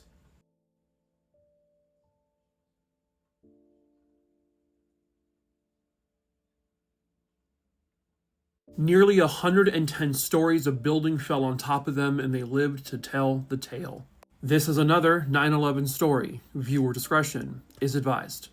A lot of tragedy obviously occurred on September 11th, 2001. But amongst all the tragedy, you have some stories of incredible, almost impossible survival. And one of those stories was from Ladder Company 6 and a woman named Josephine Harris. Josephine Harris was born in September of 1941. She was, I believe, 58 or 59 years old on September 11th. Josephine worked as a bookkeeper on the 73rd floor of the North Tower. She was a bookkeeper for the Port Authority of New York and New Jersey. Now, Josephine was working below the impact zone. Her life would soon become intertwined with the men from Ladder Company 6. And this was Captain John J. Jonas and then firefighters Bill Butler, Salvatore D. Agostino, Matt Komorowski, Mike Meldrum, and Tommy Falco. These men would shake the hands of other firefighters and say goodbye just in case before they branched out and entered the buildings to save people. And for a lot of them, this was a final goodbye. Ladder Company 6 enters the North Tower and begins to climb the stairs. Obviously, the elevators and other staircases are not functioning. When they got to the 27th floor of the North Tower via the staircase, they not only heard but felt this really loud, ear-piercing type of sound. A huge roar. And what that was the South Tower collapsing as they were still climbing the stairs of the North Tower. At that point, they were then ordered to evacuate the building immediately. Get whoever you can, save whoever you can, but get out of there. When Ladder 6 got down to the 20th floor, they came across a woman. Turned out to be Josephine Harris. She was having a really difficult time getting down the stairs. She wasn't sure she can actually keep going. So the men carried her. They picked her up and they carried her. They got to about the 8th floor or so. Josephine needed to stop for a moment. So they stopped to give her a moment. That just so happened to be the moment that the North Tower collapsed. The tower they were in. It's a sound you couldn't possibly describe unless you were there. Earth-shattering. Terrifying. It was a horror story. They were all about to die. There's no way they were going to survive this. But they did. Nearly 110 stories of building, concrete and steel, collapsed directly on top of these 6 firefighters and Josephine. But by an absolute and incredible miracle, the stairwell they were in, stairwell B, it remained virtually intact. Obviously, there was some destruction to it and there was debris, but you could still make out a staircase. The 7 individuals were trapped underneath rubble, but all of them were still alive. They really couldn't move because things had fallen on top of them. 4 hours later, they heard the sound of rescue, and all of them were pulled from the rubble, alive. Josephine needed to stop for just a moment on the 8th floor landing. They gave her that moment, and that moment saved all of them. Ladder Company 6 would call her their guardian angel. Without stopping there, they would be dead. It needed to be that exact spot. They saved Josephine so that Josephine could save them. It is just it's absolutely insane. They gave Josephine Harris 10 more years to live. This is an incredibly profound photo. It's heartbreaking, but also somewhat almost uplifting. It's uplifting because they saved her and gave her 10 more years. She saved them so that they could be the pallbearers at her funeral. She passed away in 2011, and Ladder 6 was there to carry her, just like they did on that fateful day. They were each other's miracles. They saved each other's lives. Because of them, she got one more decade. Because of her, they got to continue living their lives. There is no other way to describe it. This was a miracle.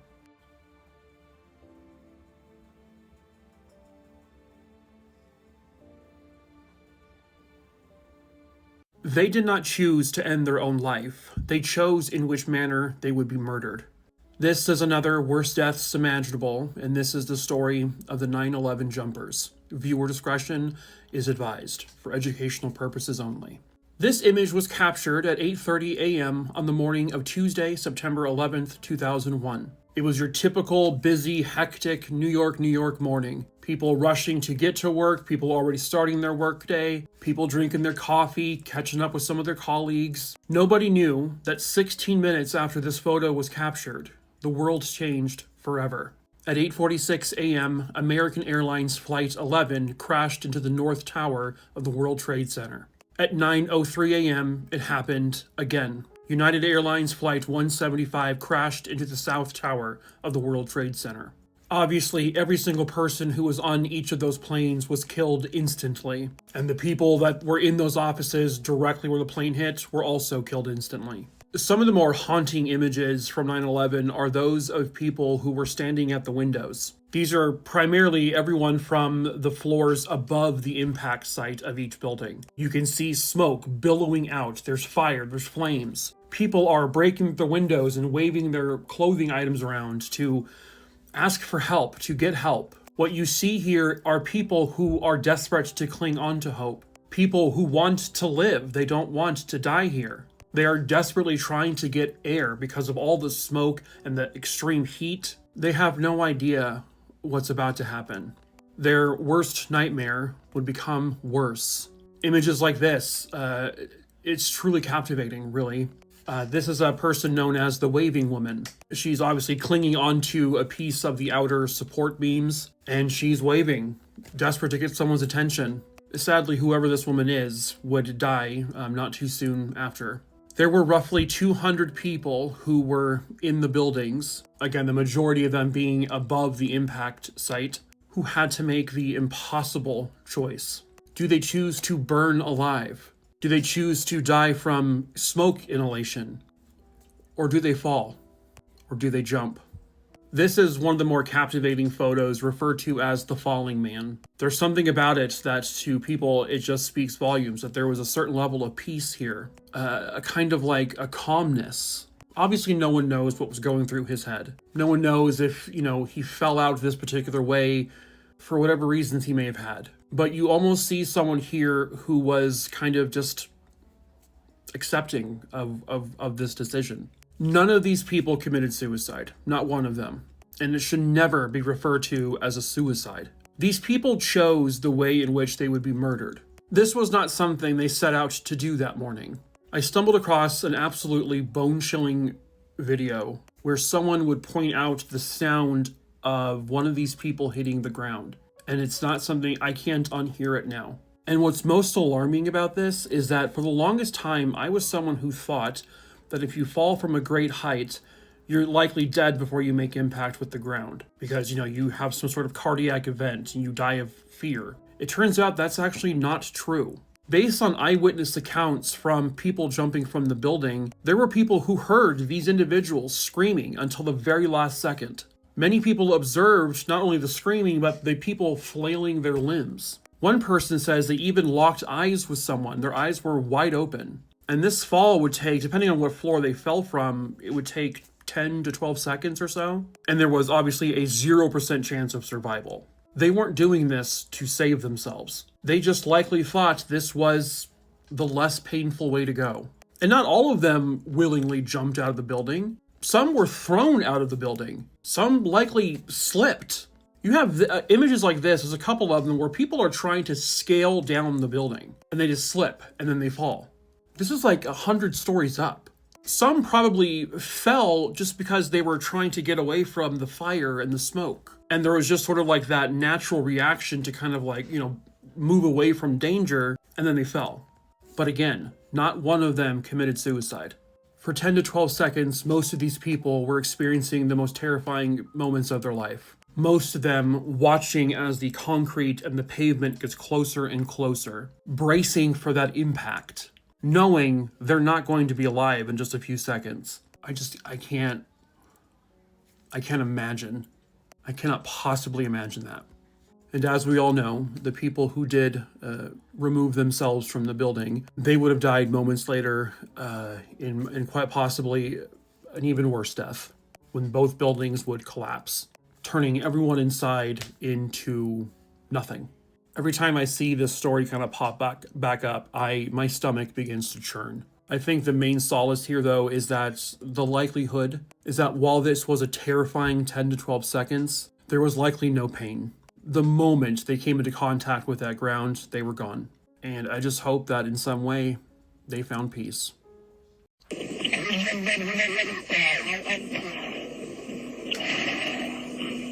So I just got done filming a YouTube video and I'm currently editing it. It's about the disappearance of a woman named Sneha Phillip. I'm sure a lot of you probably know her story, but she disappeared the night before 9/11. And it's kind of a mystery what happened to her. But as I was doing this, like I always do, I know many of you do the same exact thing, I went down the rabbit hole.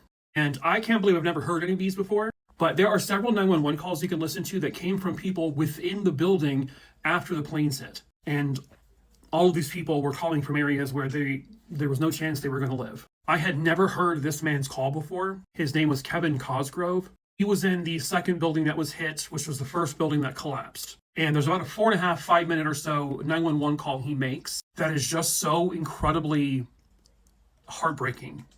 And the very end of it is one of the most haunting things I've ever heard in my life. I'm going to give you a viewer discretion is advised here because it is disturbing. But basically, in those last moments, you can hear the building begin to fall and then him reacting. And then it just cuts to black, and that's it. I have edited this down quite a bit just for time purposes. But if you want to hear the whole thing, I'm sure you can find it on YouTube. Again, viewer discretion is advised. It's pretty horrendous. It's on 106th corner, right? Right.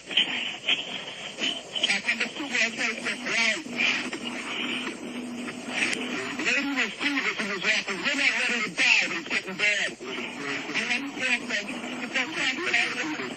All the apparatus there. I'm trying to make them go really fast. Who's on the line? Who's on the line? There's smoke right there. 105, 2 power. All right, 2 power. We'll get you as soon as we can. There's some staying up. The smoke is there, man. I'm barely leaving. That's all we can do. Let's where you guys up to. We're getting there. There's a few like it, man. I got one, too. I understand that, sir. We're on the way. What the hell happened? So, I'm still here. She's been trying to find a person trying to get me. It was like it. It's really bad. It's black. It's iron. Anybody else want to chime in here? We're not ready to die. They have a lot of apparatus in the desert. You get them in here. We're going to do activities very hard. Little John Ashford Ashford. AS2. ARU. Right. That's right, Mr. Red. As soon as you're here. AS2, ARU. Hello? We're looking at Financial Center. 2 windows, 2 broken windows.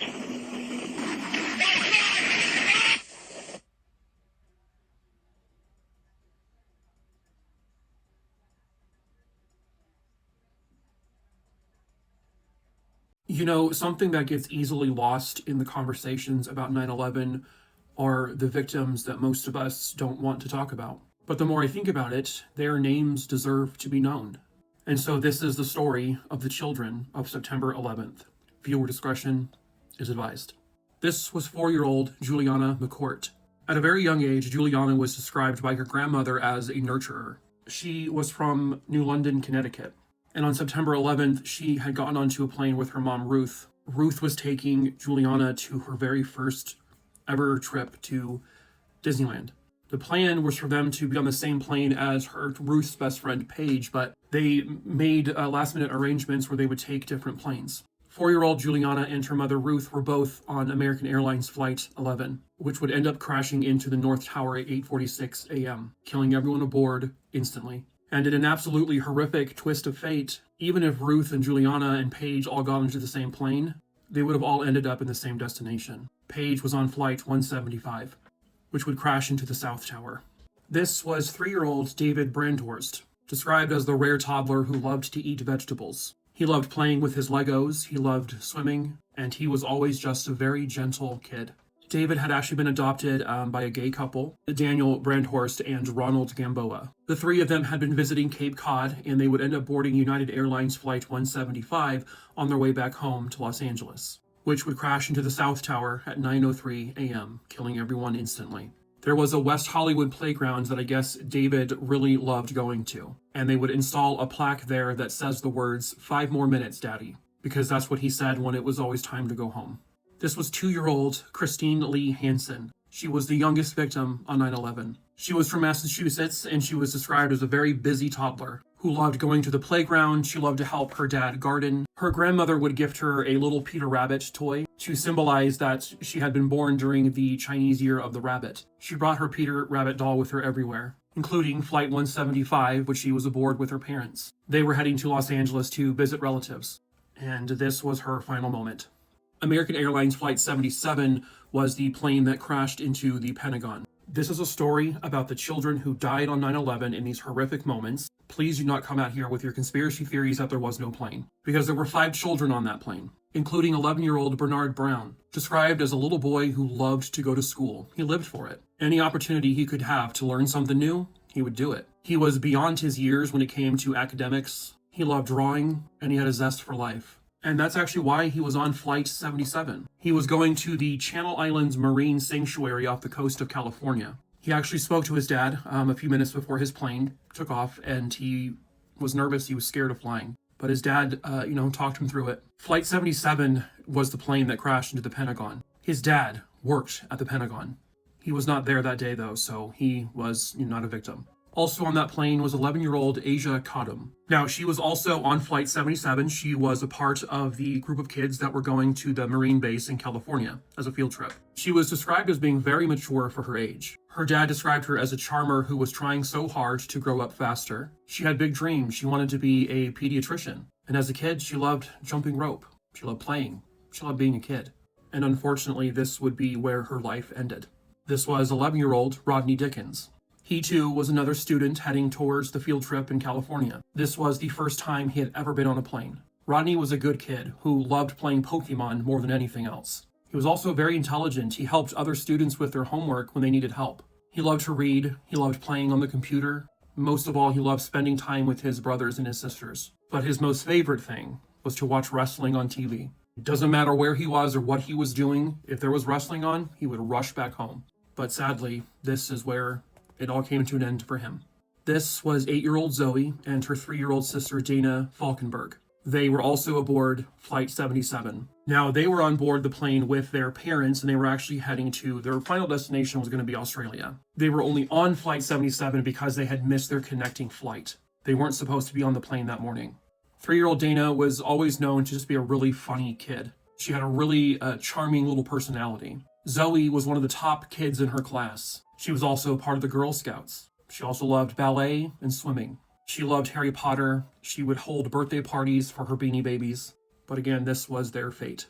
8 children, who it sounds like this was the first time flying for all of them. I know it was obviously incredibly traumatic and terrifying for all of the adults on all of the 4 planes. But I never really thought too much, for some reason, about the kids. all of the children who died on 9/11 died in the planes. There were no children still inside the Twin Towers when it all happened. There were kids in there that morning, but they were all thankfully taken out of the building from the daycare. I don't think I'd ever want to know what their final moments were like for them. I don't think I would ever want that knowledge in my head. We've heard the adults make phone calls, leave voicemails, calling 911. I just can't. I can't process what it was like for them to see these other adults get up and hold everyone on the plane hostage. These kids who had no idea what was going on, they didn't know what was about to happen, but they were probably utterly horrified. And this is another reason why I cannot stand these people who say, oh, there were no planes who crashed into the towers. It's CGI. There was no one on the planes. These kids were on those planes. These children who were terrified. They had to sit in a plane and watch that plane get closer and closer to buildings, flying way too low. There was at least a few seconds, the last few seconds of their life was spent in absolute terror, watching this giant building get closer and closer and closer. Obviously, once they made contact with the building, they didn't feel anything. They didn't feel physical pain. It was just immediately over. But what we don't ever think about or talk about is those final few seconds that was running through their heads, that they were physically seeing with their eyes. To be with a plane full of adults who couldn't help them because no one could help them. There was nothing anyone could do. Adults, their entire lives, adults have been there to protect them, to save them. But in this moment, every single person, adult and child on those planes, they all needed help and they got none. And all of these kids who had, they had their favorite teddy bears, they had their favorite Pokemon cards, they were excited to be going on field trips, going to Disneyland, but instead the last few moments of their life were spent in a nightmare, in horror, in terror, in fear, and they had to sit there helpless as their plane got closer to a building, and no person should ever have to experience that, but especially children. The children have been memorialized. They have replica teddy bears and stuff at the memorial site. So the memory of these 8 children will survive forever.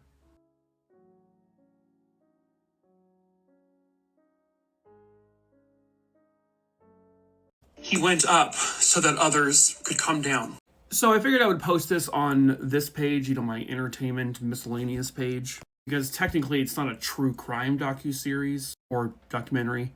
If you want to see my video over on my true crime page, if you just click the little link I put there, you can go right to it. I talk about the Wells Crowther story. So Man in Red Bandana is about an hour-long documentary that you can actually watch on Tubi, and is also free on Prime Video if you have it. It is the true story about this man here, Wells Crowther. He was a 24-year-old equities trader, and he worked on the 104th floor of the South Tower.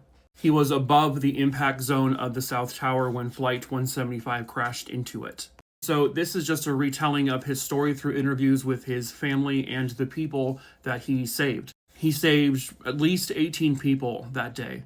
He went down to bring people to the staircase so they could leave, and then he went right back up numerous times. And he would put on his red bandana over his face to protect him from the smoke. And the people who he was rescuing didn't really know who he was, so they just referred to him as the man in the red bandana. Wells Crowther died that day, saving people's lives. And so the documentary I think it's really good. It's emotional, of course. And I feel like it really paints him accurately as just the true person that he was. Hearing the people he saved talk and seeing them still existing today, it's really profound. So I would definitely recommend it. Again, it's called Man in Red Bandana. I watched it through Prime Video. If you have it, it's free. But I think you can also watch it free through Tubi. So, yeah, check it out. Maybe have some tissues with you. I don't know. Maybe. He went up so that others could come down. This is the haunting and heroic story of the man in the red bandana. Viewer discretion is advised.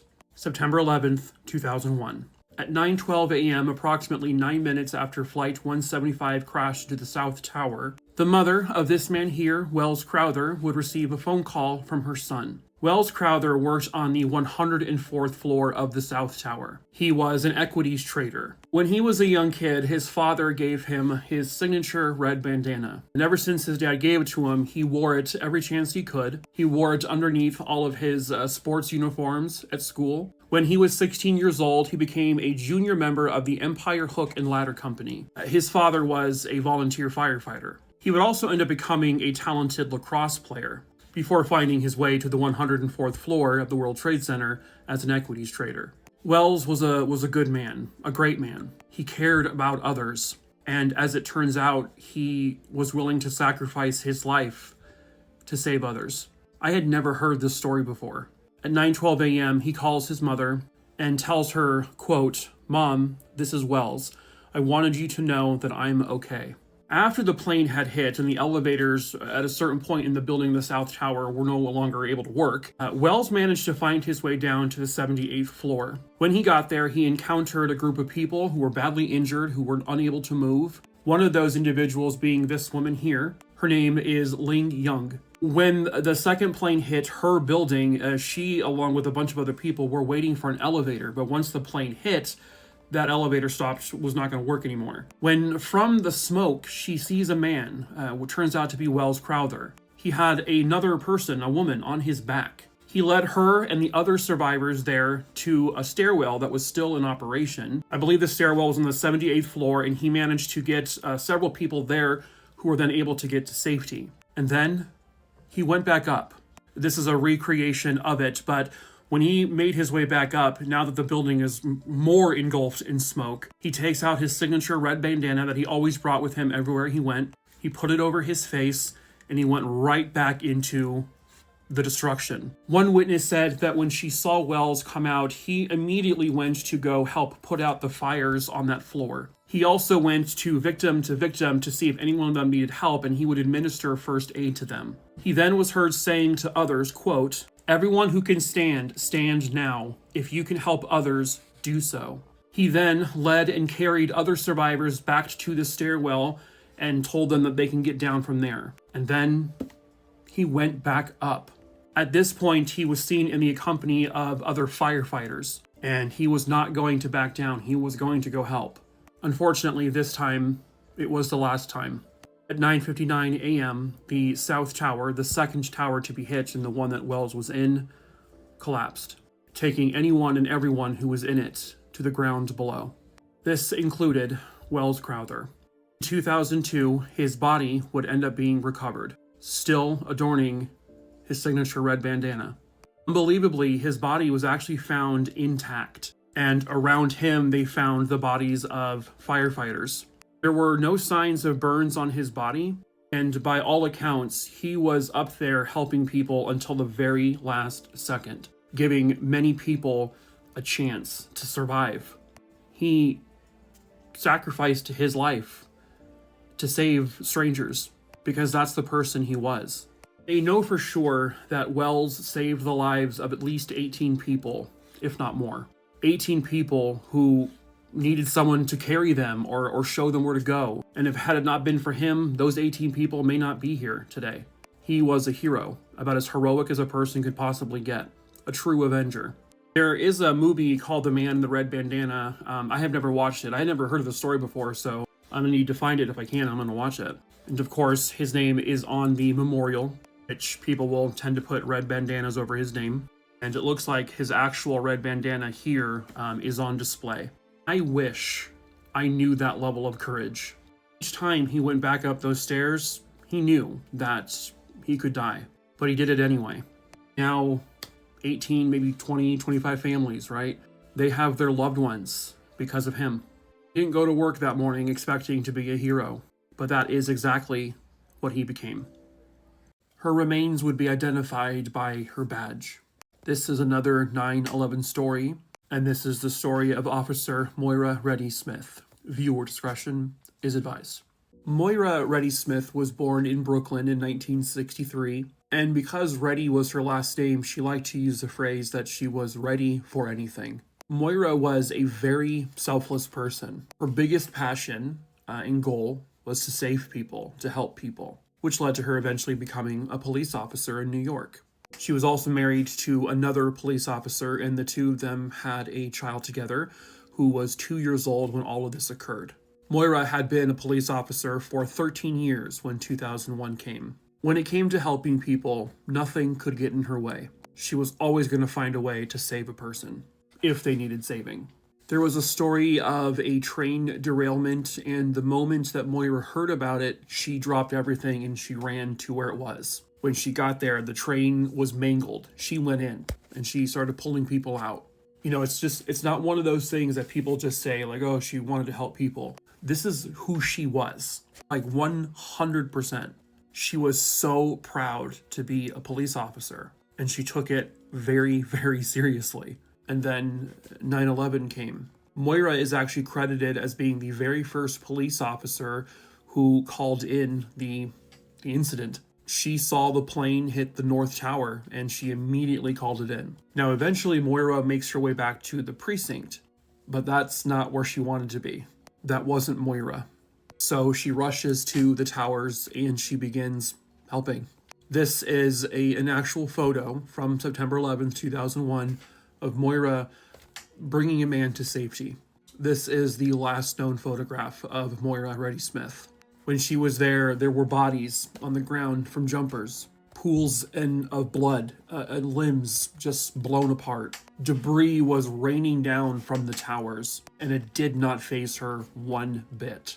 This is what she does this for. This, again, is Moira.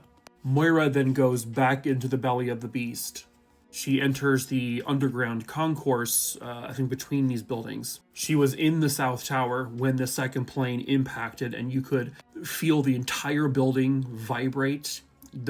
One person said that the temperature in the building rose like 10-15 degrees automatically. It became pitch dark in the concourse, but Moira was there. Moira had her flashlight, and she was directing people where to go like this. And one person said that he approached her as he was going down the stairs, and he saw her getting people out of the building. And when he tried to look at something outside the windows, she moved in front of him so that he couldn't see it. She didn't want him to see it. She didn't want him to see the carnage. She was trying to shield people from seeing everything.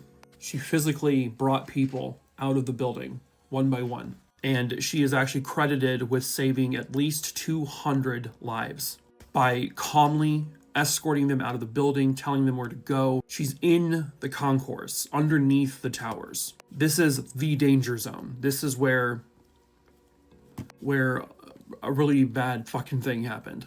And it was going to get much, much worse very soon. She didn't budge. She remained calm, according to many witnesses, despite hearing bodies fall from up top, landing on the cement. She remained calm, collected.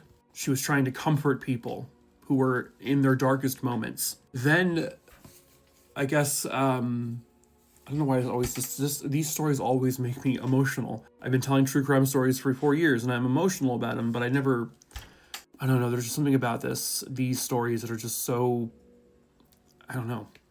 But Moira found out that someone was having an asthma attack a few floors up. She runs up those stairs and goes to that person to help aid them, the person having the asthma attack. Moira was on the 4th or 5th floor helping the woman with the asthma attack when at 9:59 a.m. on September 11th, 2001, the South Tower, the tower she was in, collapsed. 95 stories of building fell on top of her. Moira Reddy-Smith was the one and only female officer to die on 9/11. And it sounds like she probably would never have it any other way. I imagine that if you could ask, her, she would probably say, and I would do the same thing again. That seems to be who she was. This is who she was. In 2002, as they are still sifting through the rubble, they found a badge and a gun holster. You can see in this photo, she's wearing it. It was Moira's badge, basically stuck to small amounts of human remains, and there were a few other police officers found next to her. I cannot imagine or fathom how a person could be that brave. I mean, I could never be that brave. And so I have such high admiration for people like Moira, who, despite the fact that, you know, she could die at any moment, she still went in. She still helped hundreds of people. Try to save a person who's having an asthma attack. I just cannot process that in my head. Moira Reddy-Smith was a devoted wife and a loving mother. She had been a police officer for 13 years. And in one of the darkest days in American history, she remained calm, cool, and collected, saving hundreds of people and trying to save more as the building collapsed on top of her. Moira Reddy-Smith died a hero.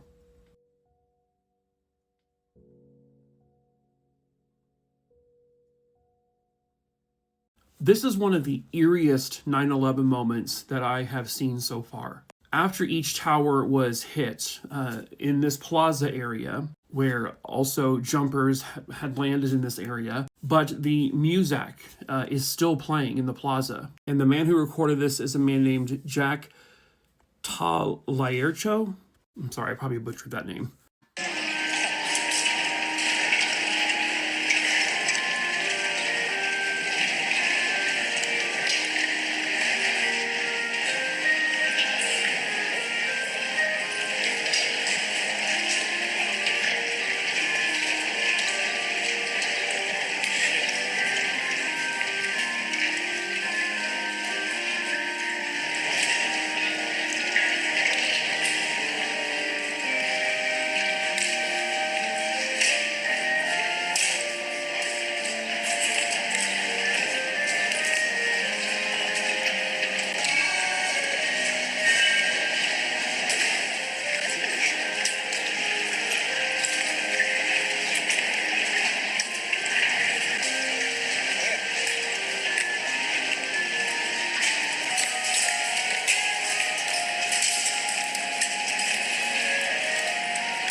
It is just so unbelievably haunting. Both towers, like I said, had already been hit, and so all that clanking and stuff you're hearing is all of the debris that basically raining from the building. And unfortunately, the guy who took the video said that there are a couple of sounds in the video that sound a little bit larger than some smaller debris. It's basically, there's the sounds of some people hitting the ground, jumpers. Like I said, he allegedly confirmed that they were bodies. Somehow, even though there's sound, and this may not make sense, but somehow it still feels very silent.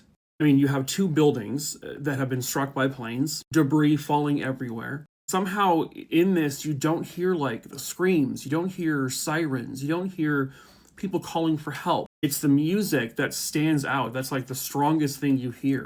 And it just seems to be surrounded by this ghostly silence, despite the absolute chaos going on here.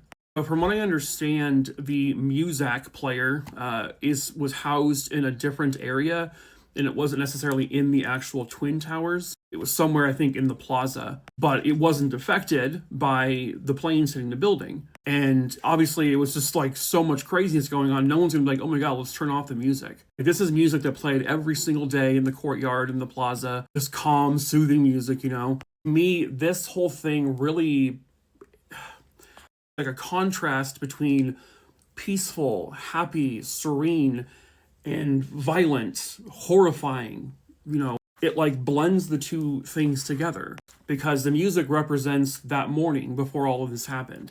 And you have mixed in with it the absolute chaos.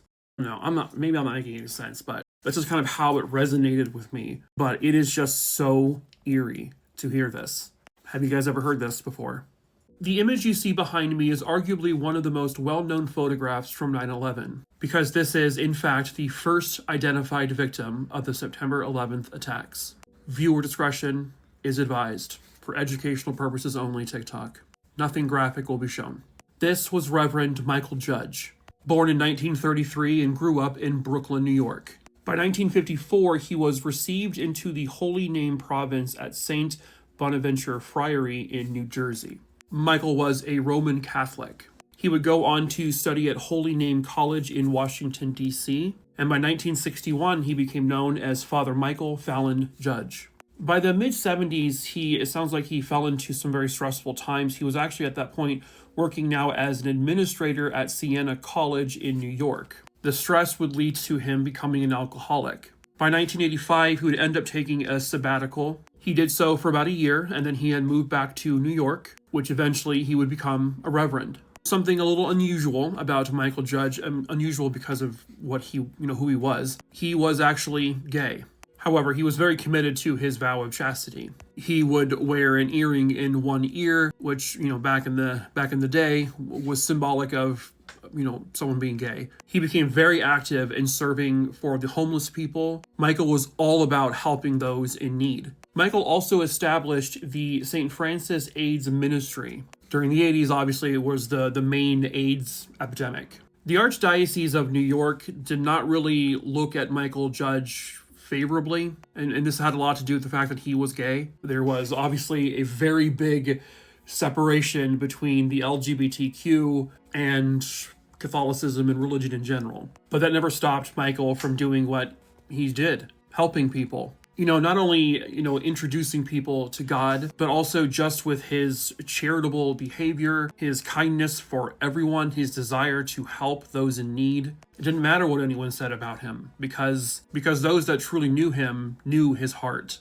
Between 1992 and 2001, he actually became the chaplain for the New York Fire Department, and he absolutely loved doing that. He was really close with the firefighters. They loved him. He loved them back. Because as he's, their chaplain, he is still out there helping the homeless, helping the hungry. He's also helping people who are battling their alcoholism or addiction, because, he got through that for his own. He was just an all-around good man. On September 11th, 2001, he had heard on the news that a plane had struck the North Tower of the Twin Towers. So he rushed right down to the scene. When he arrived, he got there and he started praying for the firefighters, praying for and with the first responders, to people in pain and on the ground, not knowing if they're alive or not. He got down on his knees and tried to help them, and he prayed for them. And eventually he found his way into the lobby of the North Tower, where it's believed that he had been administering the sacrament of last rites to a fallen firefighter. Now, the footage I'm about to show you is footage from other firefighters as they were being followed by a documentary crew, and what it sounded like when you were in the North Tower lobby when the South Tower collapsed. So as usual, trigger warning and viewer discretion is advised.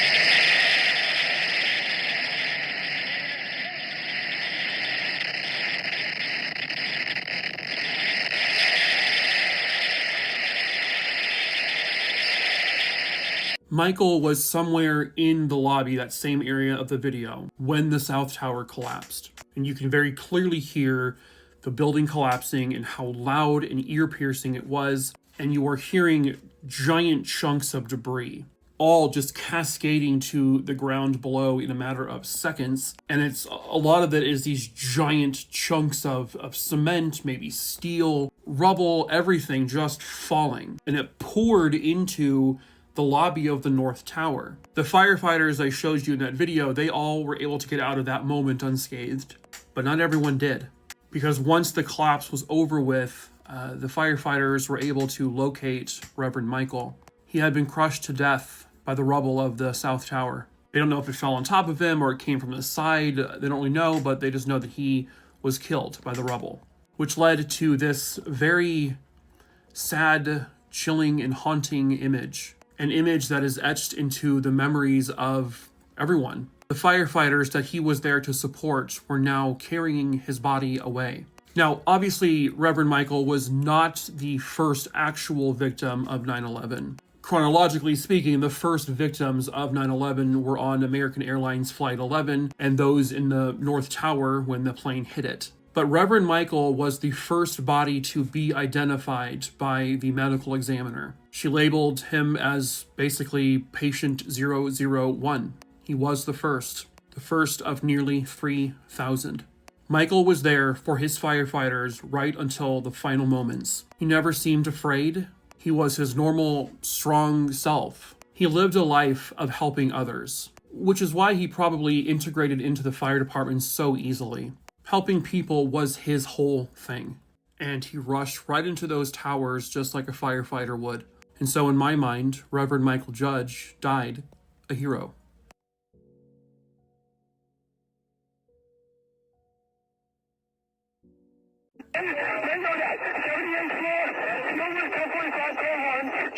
Those are the final words of Oreo Palmer. Hello, true crimerers. This is another 9/11 story. Viewer discretion is advised. Oreo Palmer was born in the Bronx in New York in 1956. Eventually, he got married to a woman named Debbie, and they had 3 kids together, Dana, Keith, and Alyssa. Oreo Palmer always wanted to be a firefighter, and once he had the opportunity to do so, he joined them. He started his career working with Engine 46, but he would very quickly rise through the ranks, and eventually he became the Battalion 7 Deputy Chief. And he was really well known in the firefighter community there in New York. He was considered to be one of the most knowledgeable and respectful firefighters there is. He was so extremely dedicated to his work. He was someone who truly cared about people. But at home, he was dad. He loved his kids. He would always goof off with the kids. He would play with them. He was just so lighthearted and silly and funny. And not just with his own children, but also with all of his nieces and nephews. Apparently, he made up little fairy dances for his girls. But then, he was battalion chief at the same time. So, on 9/11, he was with Battalion 7. He, just like every other firefighter there in New York, rushed to the scene. Obviously, it was chaos, it was hell, it was carnage, it was death, it was just everything bad. But that didn't matter to him. What mattered to him was getting in there and saving people, getting people out of these buildings. That was his one and only goal. I believe this is a video of that day, and I think that's him right here. He was briefly seen in that documentary that was being made. He was seen in the North Tower lobby getting his assignment from someone else. He would then head to the South Tower. So when they got into the South Tower, at this point the plane had already hit and the elevators were not working. Well, Oreo had another skill. He knew how to fix these things, to fix elevators. And that's what he did. He fixed a freight elevator that had been broken. And that brought him, as well as members from Ladder 15, up to about the 41st floor. And then he, with his 50, 60 pounds worth of gear, began hoofing it up those stairs. From what I understand, there was a point where he got to the 78th floor, which was the point of impact, the lowest point of impact for Tower 2, the South Tower. And there were people stuck in an elevator that it sounds like he was able to free and save. Meanwhile, he's also directing people where to go, how to get out of the building. Oreo showed no fear. He showed only poise and calmness for the most part. He did not hesitate going up further. What I am about to play for you are the final words of Oreo Palmer. This was the recorded radio transmissions he gave. It may be distressing to some, so just a heads up.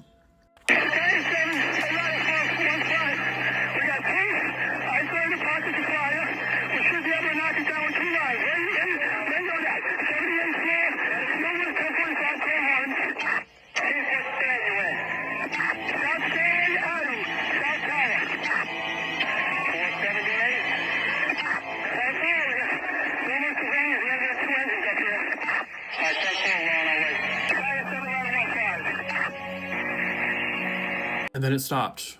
There were no more transmissions from Oreo.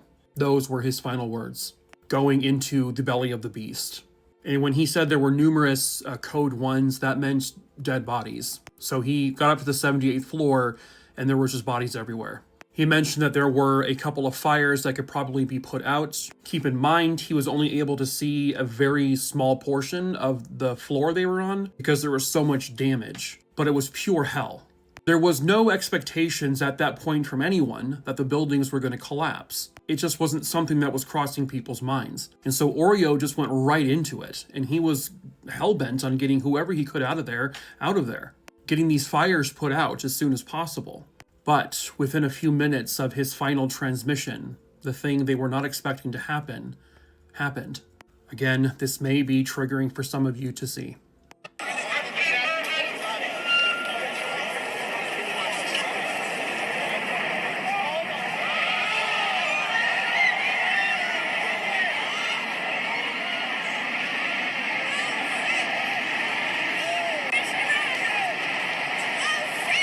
I actually had just recently stumbled across that video of the South Tower collapsing, and I had never seen such a clear close-up video of it collapsing, the start of it. And you can actually very clearly in that video see that the walls buckled inwards, which is exactly what the engineer said happened. And then the top portion of the building, which you can see here, it literally fell in one piece.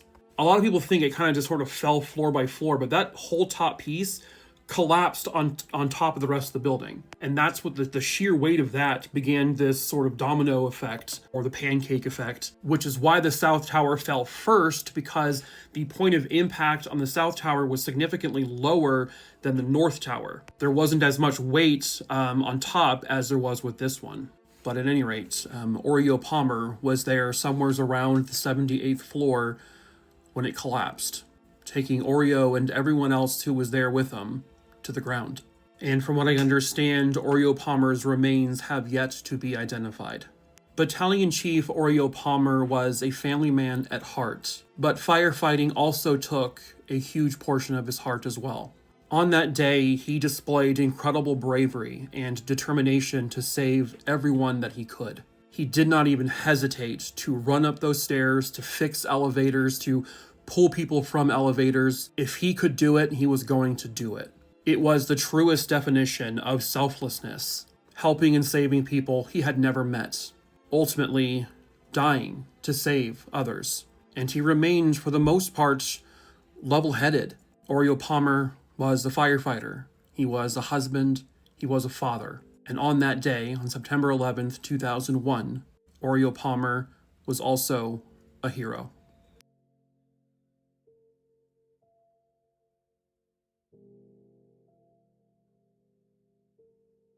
How did the passport survive? How did it make it through this and find itself 2 blocks away on the street?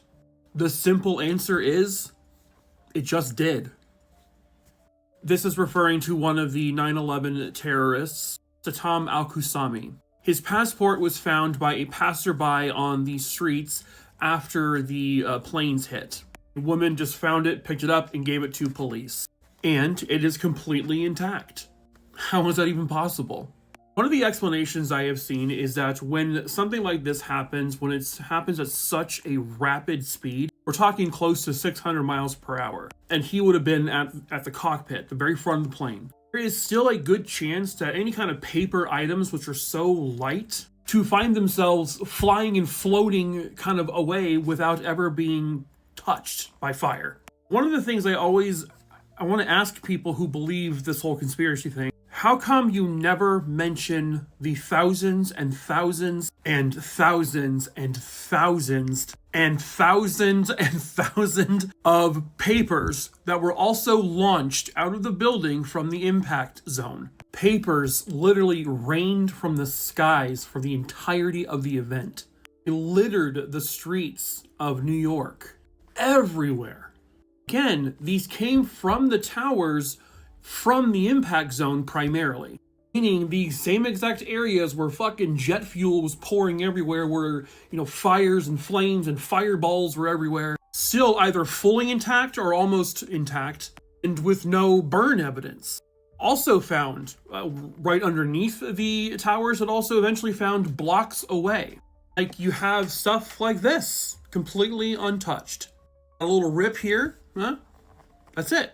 They actually made this really cool looking dedication to a lot of the papers that were found on the streets. Almost all of them had no damage, or very minimal damage. Because again, I know you want it to be a conspiracy, but it happens.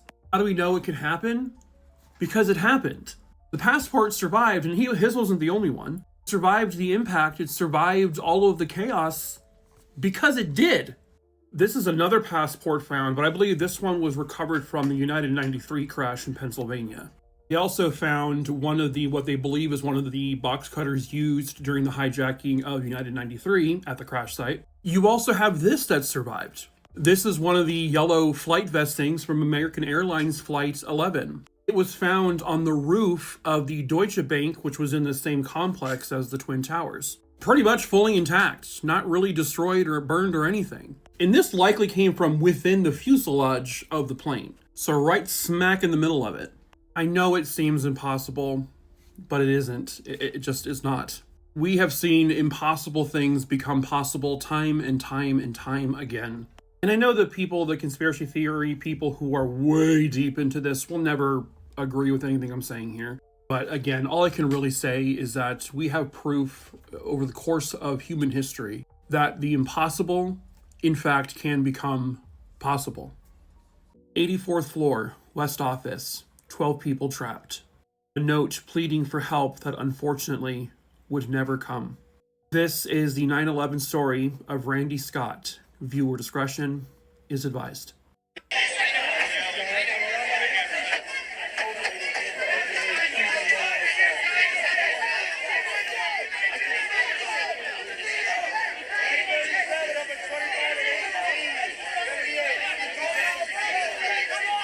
Jesus.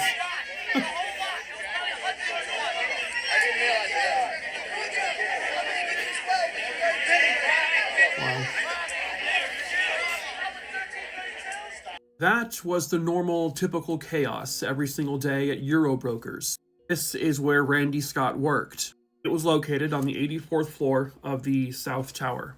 Randy Scott was a husband and a father. He had 3 daughters, and this is after a lifetime growing up with 4 sisters. Never a dull moment, I'm sure. Randy Scott was the type of guy who, when he was ready to propose to his future wife, he sold his prized motorcycle to afford the ring. For their 20th wedding anniversary, his wife Denise would purchase him a motorcycle. His wife would say that Randy seemed like such a kid that many people were surprised to learn that he was 48. Randy was a fun-loving person, a wonderful dad, and a phenomenal husband. He loved his family dearly. They meant everything to him. He worked as a Euro broker in order to make a good income. None of them could ever predict how this would all end. September 11th, 2001. Randy was working that morning on the 84th floor. Randy would essentially be front and center for when this moment happened, when Flight 175 crashed into his tower. Crashed between floors 77 and 85. Again, he was on the 84th floor. His family and friends believed, understandably, that he was likely killed instantly. They would learn years later that was not the case. Anytime you watch footage of 9/11, you're going to always see what looks like just an endless stream of papers falling from the building. The streets would be littered with burnt paper, completely intact paper. There would be notes and doodles, birthday cards. As many of you probably know, the South Tower itself was not evacuated after the first tower was hit. Everyone thinking that this was just an accidental thing that happened to the North Tower. And then the second plane hit. Sometime after it was hit, papers again would rain down below. One woman was nearby when she saw what I assume is a probably crumpled up piece of paper. As a lot of people did that day, they picked up papers just to kind of like instinctively, look at them. Well, this woman picks up a crumpled piece of paper and sees a note. 84th floor, West Office, 12 people trapped. And then on the side, you have a bloody fingerprint. This individual who picked up this paper actually brought it over to an officer. And crazily enough, they kept this piece of paper. Eventually, it will find its way to one of the museums, the memorials for 9/11. It wouldn't be until years later that they found out who the note was written by. They were able to do a DNA profile with the blood found with the fingerprint. DNA was a match. That note was written by Randy Scott. Contrary to what everyone believed, he did not die instantly when that plane hit the building. Much like with other stories I've covered, including recently with the waving woman, Edna Cintron, he threw that note out the window. He probably thought, okay, it's going to find someone. I'm going to crumple it up so it goes down faster, and that it won't flutter away, and we're going to get help. They're going to know, they're going to see this note, and they're going to come for us. And they probably waited and waited and waited. Nobody came, because nobody could. Nobody was going to be able to reach the office of Eurobrokers. If you were there, you were going to die. So heartbreaking to see stuff like this because of the hope that everyone had. They probably all thought, well, this wasn't as bad as it maybe looks. Bad, but I'm sure none of them were expecting what would end up happening to happen. The note from people who did not want to die. They wanted to be saved. They wanted to come back to their families. Probably wanted to go back to this chaos. This is the chaos they liked. This is the chaos they thrived in. This is not. When all those people woke up that morning, they just thought this is going to be a normal day. They did not know that they would be etched in history forever. Much like Randy's note that would live on forever. The hope Randy and his co-workers had lasted 55 minutes. Randy Scott's time of death was 9:58 a.m. on September 11th, 2001.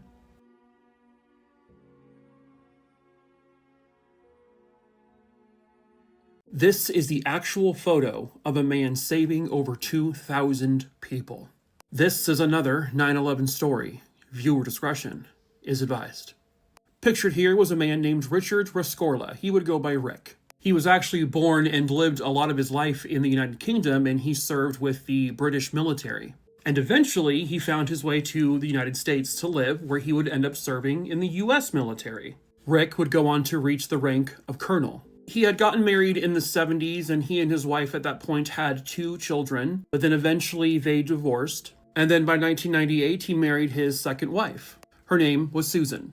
They met while they were both jogging on a trail in New Jersey. Rick, I believe, was about 59 years old when they met. His 2 children were already into adulthood, and, he was a fantastic father. He just seemed like a happy guy.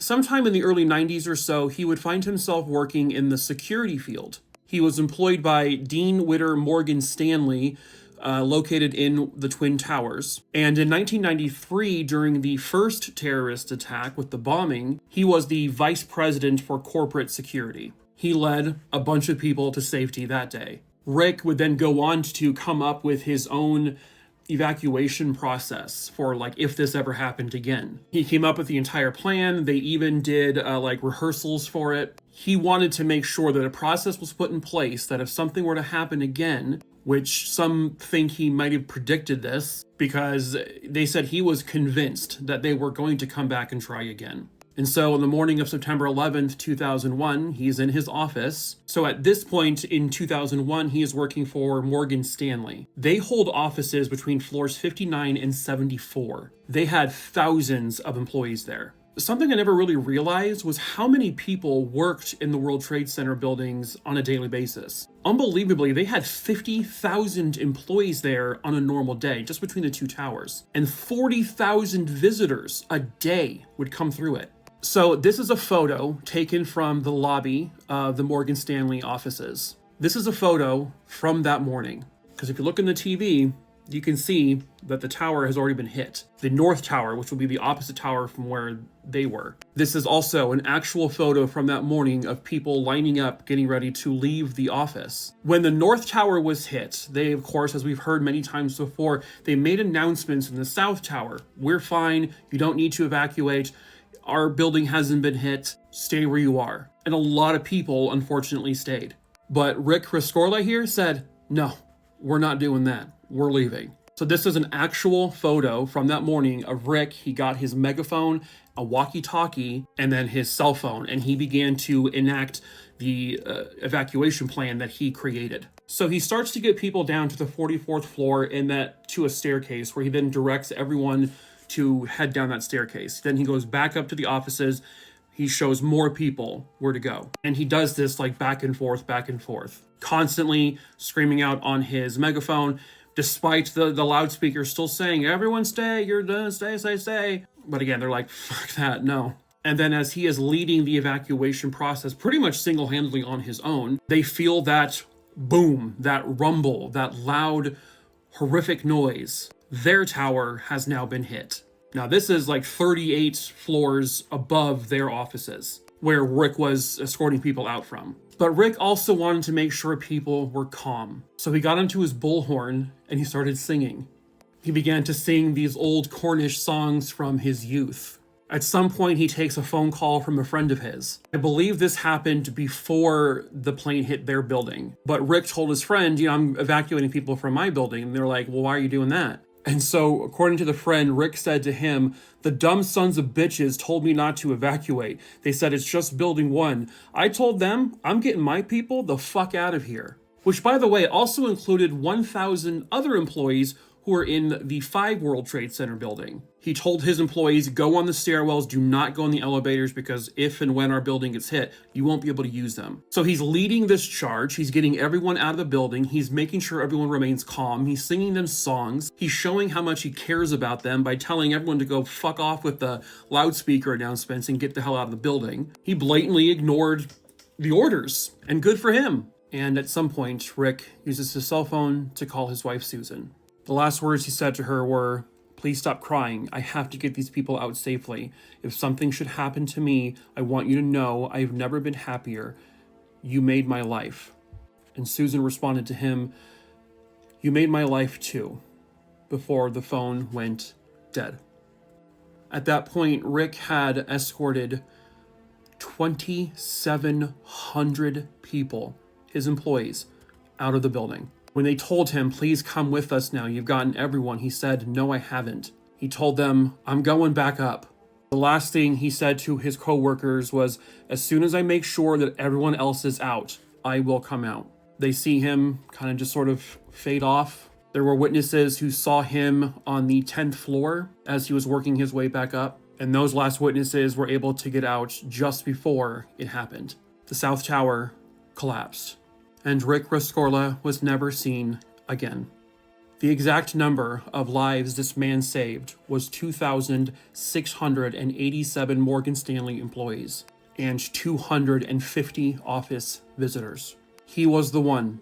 He was the guy to lead them out. And he got them out when they were being told not to do that. Those 3,000-ish people would probably be dead if he did not ignore those orders, or a large amount of them might be dead. Rick Rescorla loved to use that megaphone. He used this last moment on this earth to disobey orders, direct nearly 3,000 people out of the office, and he sang them songs to keep them calm, never once showing an ounce of fear that his life may end. Because Rick was a military man at heart. Saving people was his thing. He got to tell his wife how much he loved her, and she got to say, I love you back. Rick Rescorla saved thousands of lives on September 11th, 2001. Rick Rescorla was truly a hero.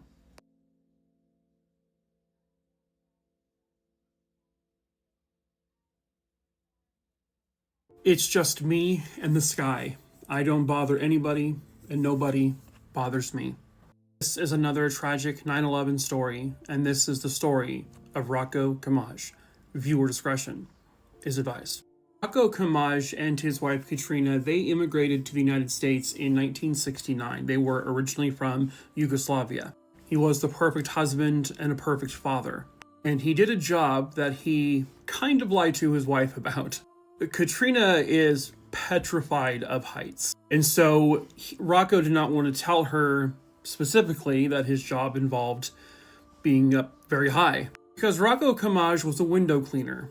He started this job at the World Trade Center in 1973. Now, it got to a point where the majority of the windows, which was 43,600 windows, they would have this automated machine that managed to go up and down the towers cleaning the windows. But at the uppermost floor, the windows have larger panes and need to be cleaned manually. So Roko told his wife he cleaned windows from the inside. He never told her he cleaned windows from the outside. Given her fear of heights, she would probably pass out. Roko had a quote that he liked to say, "It's just me and the sky. I don't bother anybody, and nobody bothers me." Believe it or not, he absolutely loved doing this job. But one day, his wife read in a newspaper article exactly what the window washers at the World Trade Center actually do. And so he had to come clean. Like, I'm on the outside. He would get in this little contraption here and he would go down, which sounds absolutely fucking horrifying. Now, it's believed he was at work before any of the chaos happened. It's believed that he was potentially doing his job on the outside when this happened, which means he would have been on the very top of the South Tower when the North Tower was hit with the plane. He managed to get back up to the observation deck of the tower. And by the time he was able to really do anything after that, it's believed that he likely saw the plane flying right towards the building. And he probably saw it at close range, flying into it. 9:15 a.m., Roko called his wife. At that point, he managed to get down to the 105th floor, where he was trapped with 200 people. The plane severed any possible route for him and these 200 people to get down from where they were at. They were trapped. They were going to die.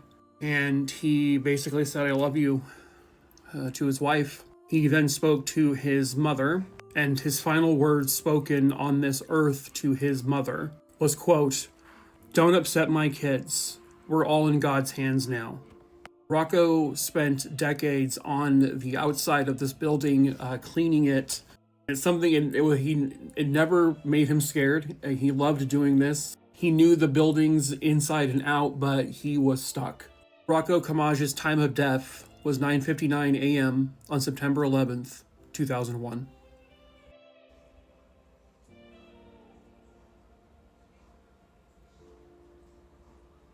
Not all heroes on 9/11 stood on two legs. This is the heroic story of Roselle and Salty. Viewer discretion is advised.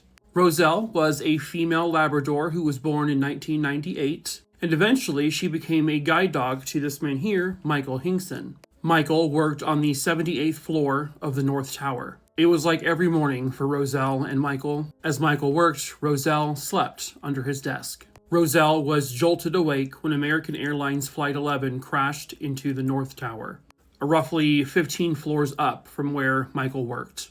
At that same time, on the 71st floor of the North Tower, Omar Rivera was at his desk with his dog, Salty. Omar, also blind, and so Salty was his service dog. Salty was a male Labrador Retriever, born in 1996.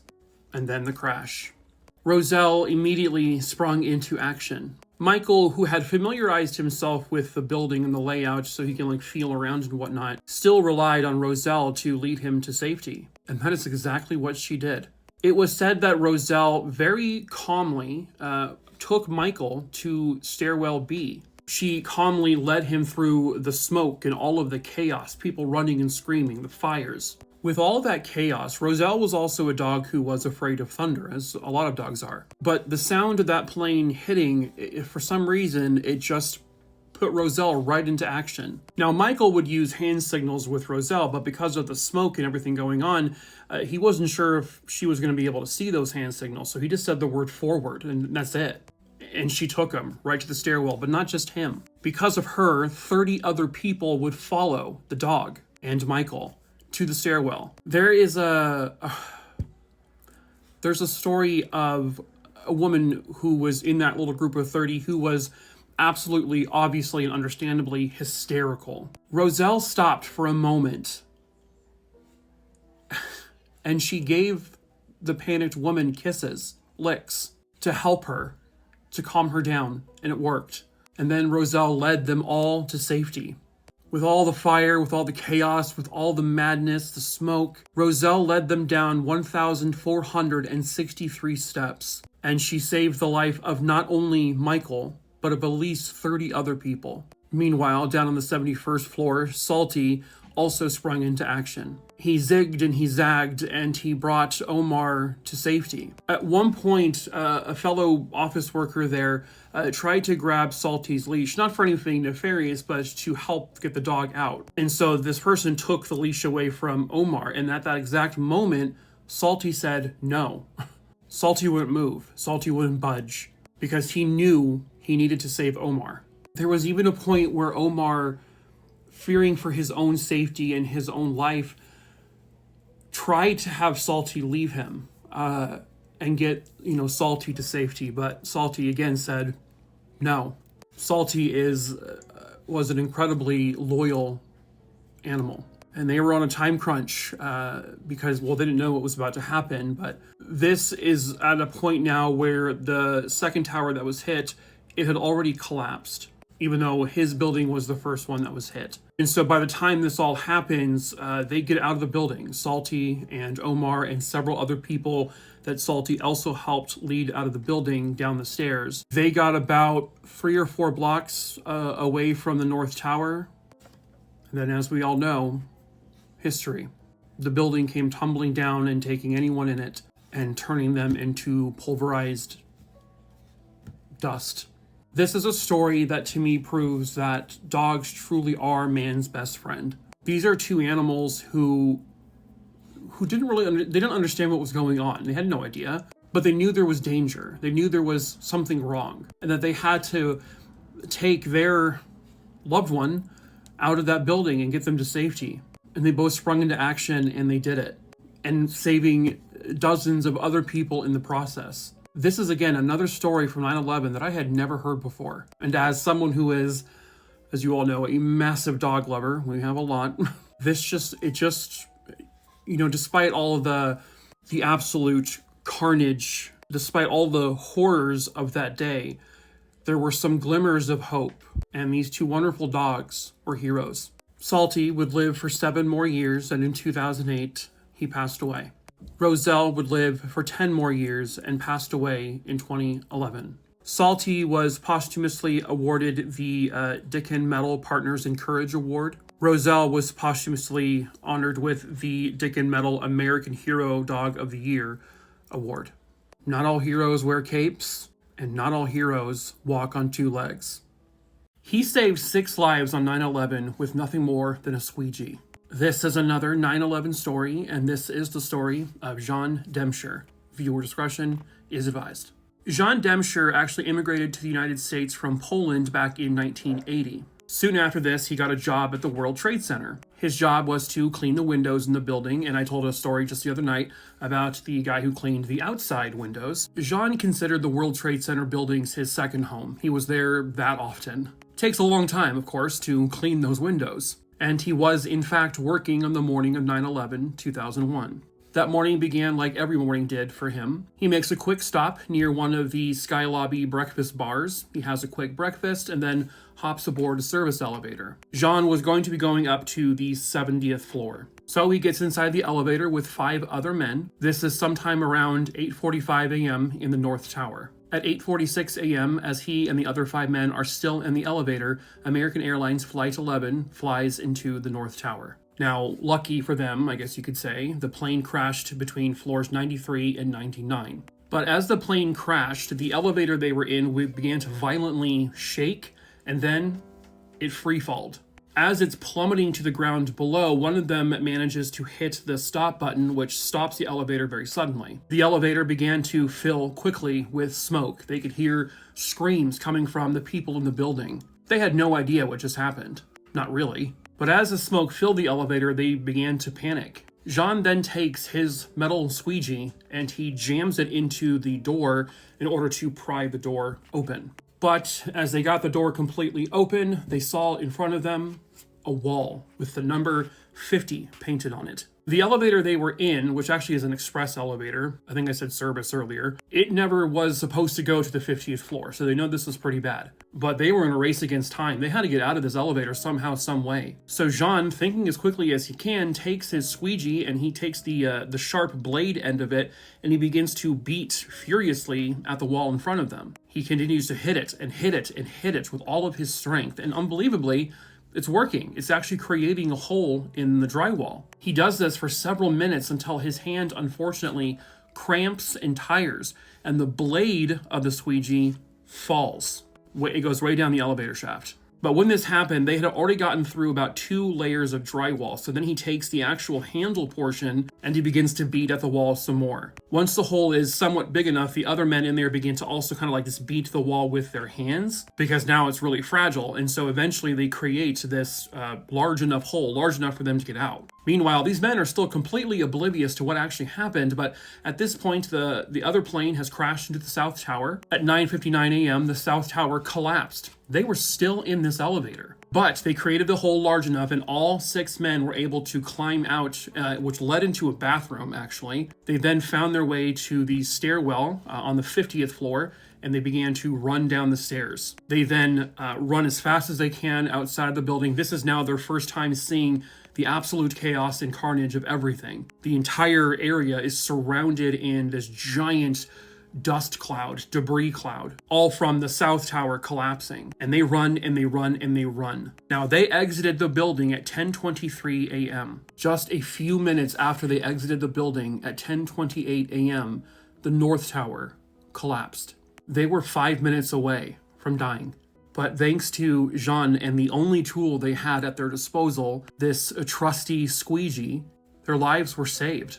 Jean held on tight to that squeegee handle. And if you actually look closely, you can still see the drywall has embedded into the edge. That's the drywall from the building. If he didn't have this, if they didn't think of doing this and using this, they would probably be dead. It just goes to show that you just never know. You never know what could happen in your life and what you could use to save your life. I never thought that a squeegee would save the lives of 6 people, but I, for one, am very glad that it did. Many of you know comedian Pete Davidson from Saturday Night Live, but did you know that his firefighter father died on 9/11 as a hero? This is the 9/11 story of Scott Davidson. Viewer discretion is advised.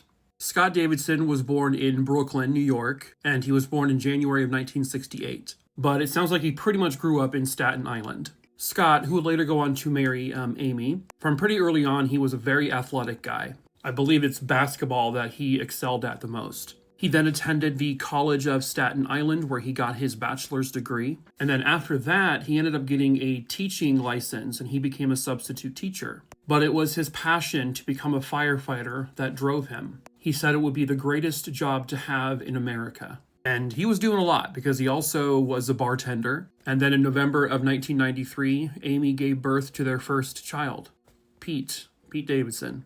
And then in 1997, Pete's sister, Casey, was born. And Scott loved his kids, absolutely loved them. When he look at this photo, there's Pete Davidson.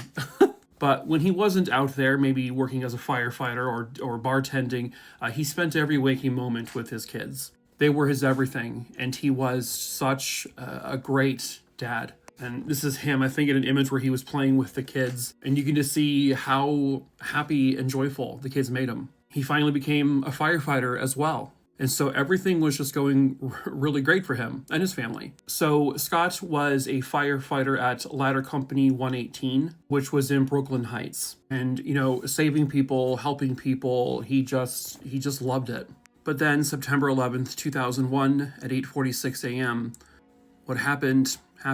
This is actually a photo that was captured by an amateur photographer. And clearly in the background, you see the Twin Towers had both been struck. But if you look closely, right here, that is Scott Davidson and Ladder Company 118, heading right towards the Twin Towers. It was an incredibly dark day for firefighters and first responders. This would be the deadliest day for firefighters in American history.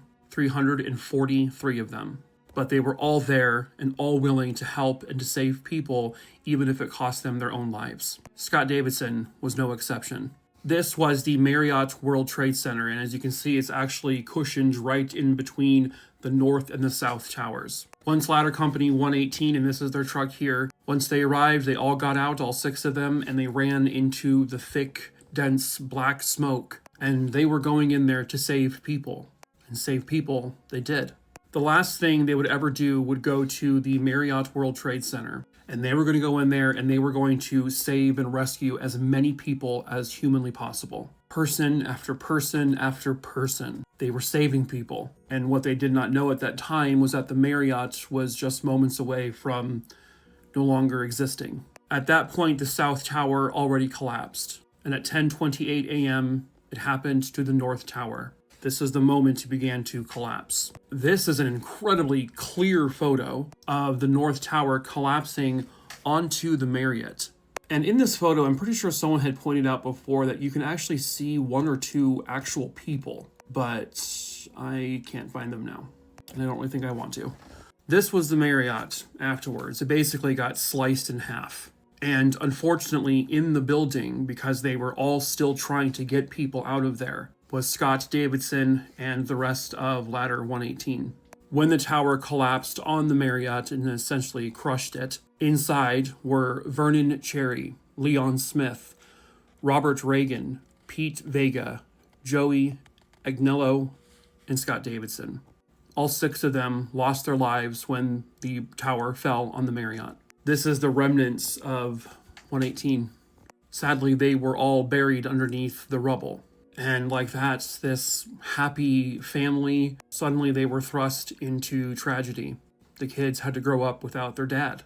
Pete Davidson would go on to say that he was kind of glad his, dad died when he died. Because at that point, when he was just a kid, he didn't understand any of it. It's different processing it, then than it would be like now at this age.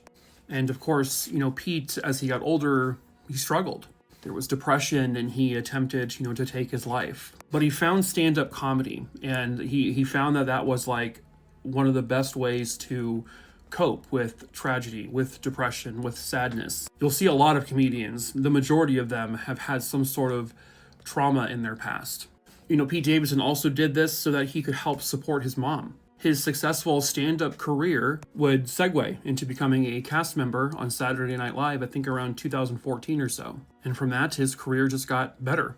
He would be in a film called The King of Staten Island, which was essentially dedicated to his father. It's about him, this character played by Pete Davidson, who lost his father, who was a firefighter. And it was a testament to what his dad meant to him, even though he only got a few short years with him. And what I hope he knows is that his dad truly was a hero. He saved hundreds of people on 9/11. He knew the risk, he knew that he could die there, but he still went in and he still saved people, and so did his other 5 firefighters. It is probably literally the most honorable thing a person could do, and not many people could do what Scott Davidson did that day. And for all of that, Scott Davidson was truly an American hero.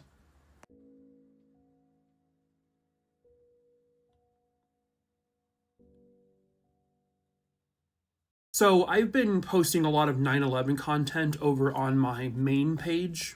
This page here, which is my true crime one, I have a whole playlist now of 9/11 stories. I think right now there's like 18 or 19 stories in there. So follow that page and check all those out if you want to. No, it's not conspiracy theory stuff. I'm literally telling the stories of the victims and the heroes and whatnot. But to kind of go along with it, I had never seen either of these movies before. The World Trade Center movie and United 93, which both came out in 2006. So I sat down and I watched them. This is my, entertainment review page or whatever. So I figured I would post this one here. So first I watched World Trade Center. I was curious to see kind of how it was received, and it got very, this usually means it's very mixed-ish. I think a lot of people, when this movie first came out, I think that they did not want to criticize it because we were only still a few years removed from the actual event. This was just 4 or 5 years afterwards. And so I think people were hesitant to be kind of mean-spirited towards this movie because it's like, well, hey,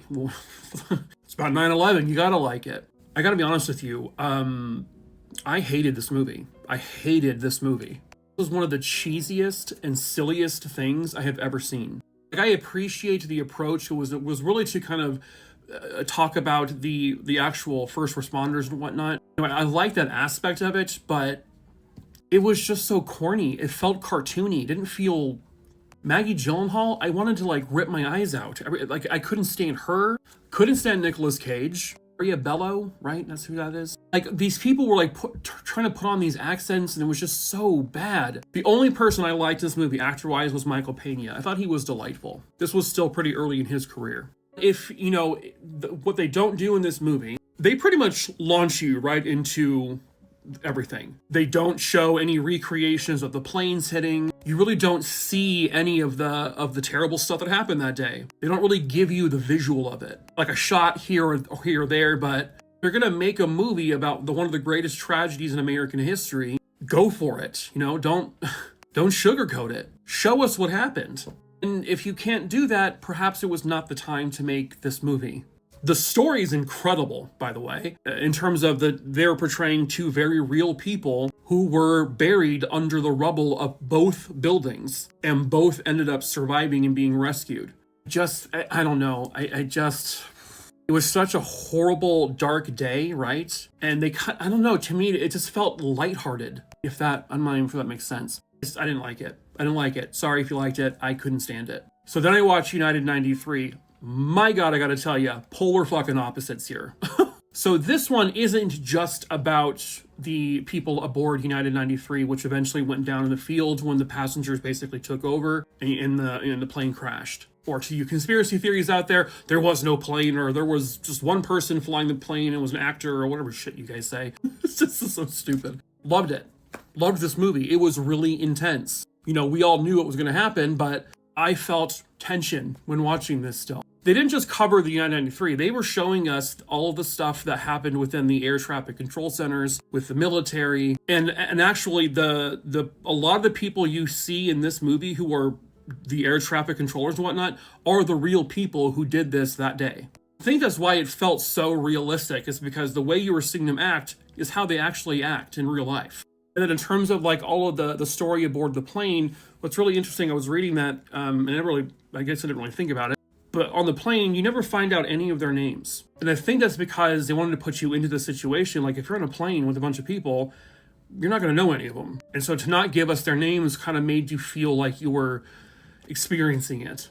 They showed a couple recreations of those, haunting voicemails that were left for people who had called from the plane down to their loved ones. This felt like a very taut thriller, just based on a very tragic true story. It was well paced. It did not feel corny, did not feel cheesy. They didn't sugarcoat anything. Just said, here, this is what fucking happened.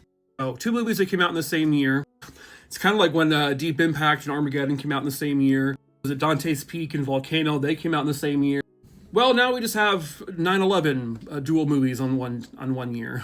Both were probably a little too soon, but I don't know if we're ever going to actually get a true 9/11 scripted film. Imagine one day probably we will, but other than these two. But yeah, I don't know. Have you guys seen both these movies? One of these movies? Do you like World Trade Center? Am I just insane, crazy person? I don't know. Let me know what you think. Okay. And another thing about you crazy 9/11 conspiracy theorists. I'm just kidding. I'm not really that serious. First of all, look how beautiful this image is of the Twin Towers. This was taken, I believe, in the 70s. This is during a sunset. That's a stunning visual of these buildings. Also, you can see the core structure of the buildings as well. Pretty remarkable. Last night I posted a video talking about how the conspiracy theorists are going with the people who say, oh, they heard bombs, they heard explosions, and blah, blah, blah, blah. Well, there's another thing I've seen often as well. People point out when other people have stated on video that the Twin Towers could never drop. No skyscraper has ever fallen. Nothing can bring these towers down. Where have I heard something very, very similar before? You remember what they called this big bitch? Huh? They called her ass unsinkable. Spoiler alert, she's sinkable. But Molly Brown wasn't sinkable. She didn't sink. She's unsinkable. Well, I guess she can go down too. It's just so funny. They take these words that people have said and go, boom, that is proof. Evidence right there. Even these engineers said, nope, she could never come down. Spoiler alert, she did. Both of the she's did. So question, what are you expecting them to say? Are you expecting them to be honest? Oh yeah, these buildings are absolutely gorgeous. I think we did a really phenomenal job. The construction, immaculate, absolutely stunning. Look at the sunset, look at all of it. But you know what though? You know what I think? Yeah, I think she can drop. I think she can come down, absolutely, pretty easy. I don't want to alarm you guys. I think we did a really good job putting these buildings together, but you know what?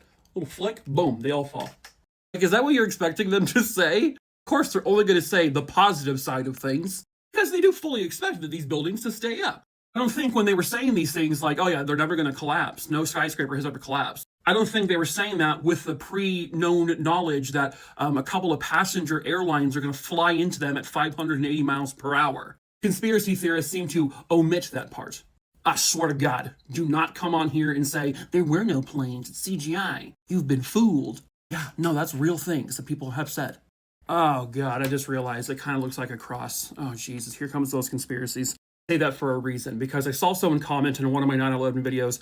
I'm too lazy to go back and find the comment. But someone actually had the nerve to say, I think it was the Scott Davidson video. That's where he died. Someone said, oh, if you notice, the Marriott, it formed a cross in the damage. It's like a Jesus thing. Okay. A cross?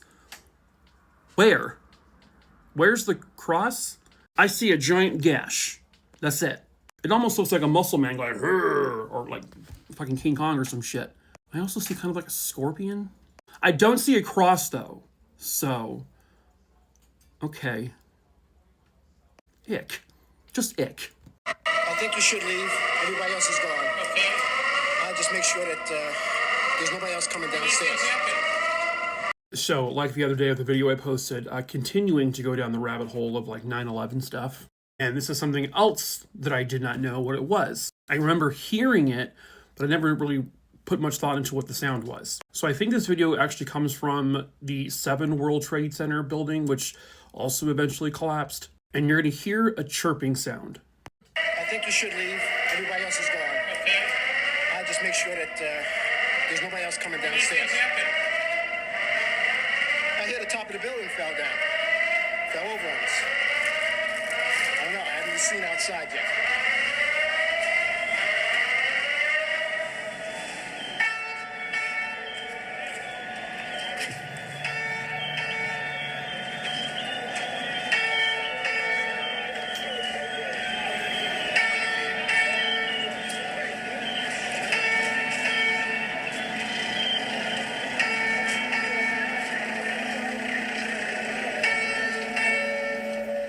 So that chirping sound you hear, and I'm sure you've all heard that before when watching footage from 9/11. I remember I've heard it, but I never really knew what it was.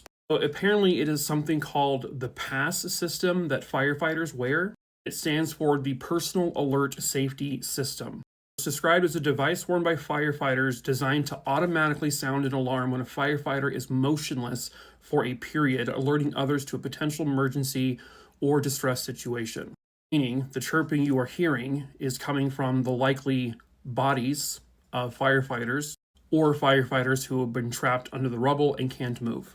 And you would have likely heard it on 343 different occasions, because that is the amount of firefighters who died on 9/11. Just another super haunting thing.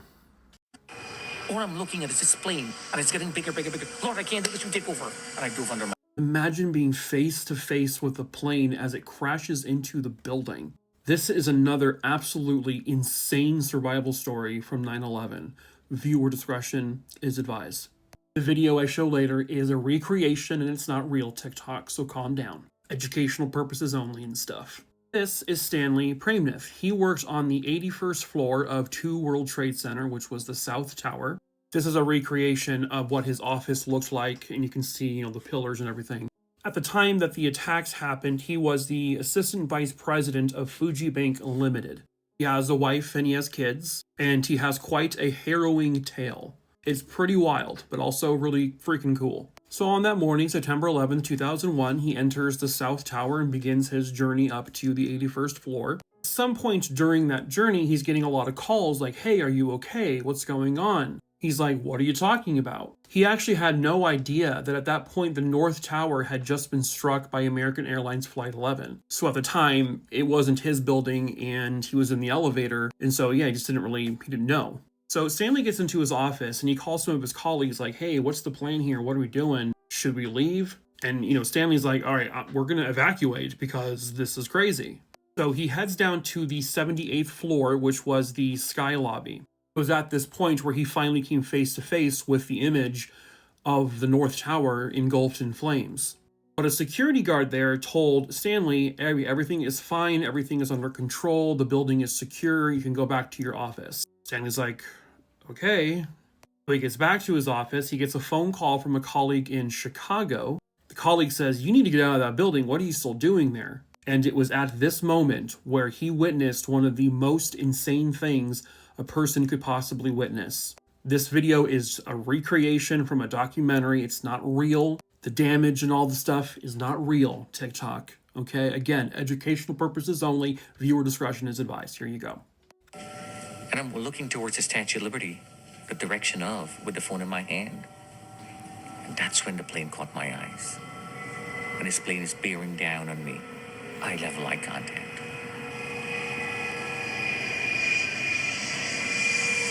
I'm hypnotized standing up there. I'm not having time to react. All I'm looking at is this plane, and it's getting bigger, bigger, bigger. Lord, I can't do this, you take over. And I dove under my desk. Oh, it just gives me the heebie-jeebies. Yeah, he sees United Airlines Flight 175 face on, coming straight at him in the building.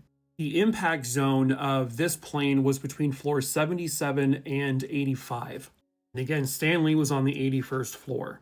And so you got Stanley, he's just, I'm going under the desk, I can't run from this. And it sounds like the wing of the plane smashed through his office. And everything was just blowing up and things were everywhere. And when the dust finally settled, he heard a voice, like he heard someone calling out for does anyone need help? He saw like a flashlight moving around. The man with the flashlight, the person who was asking if anyone there needed help, was this man, Brian Clark. The two of them, despite working in the same building, had never met before. I mean, there were like thousands upon thousands upon thousands of people who worked there. Stanley was begging for Brian to please don't leave me. Please help me get out of here. Brian's like, okay, well, bang on a wall. Because there was literally just one wall left standing in Stanley's office. Everything else was completely destroyed. Fires were everywhere. There was smoke. Stanley couldn't breathe. Brian couldn't breathe. But he does finally knock on the wall. And this is an animated recreation of it. But Stanley managed to punch his way through the drywall. And he created a large enough hole that he could get through. And then Brian grabbed his arms and yanked him through the wall. Stanley in that moment wanted to shake his hand. And they did that. They shook hands. But Brian said, I'm not letting go of your hand now. He told Stanley in that moment, I always wanted a brother, and I think now I've just found one. The two of them managed to get to an escape area, and they got out of the building. Brian, he got his brother. They have remained very close friends ever since that day. Never met before prior, but this horrible tragedy brought these two together, brought their two families together. Brian was an absolute hero. And Stanley survived something that I didn't think anyone could possibly survive. I just cannot imagine. That image would probably never be out of my mind. That would probably live in my brain for the rest of my life. Stanley and his new brother Brian, with the help of each other, they were able to get out of that building. And they were able to continue living their lives. Did you hear that? Huh? Did you hear what they just said? They said explosion. They said bomb. Pretty cut and dry, if you ask me.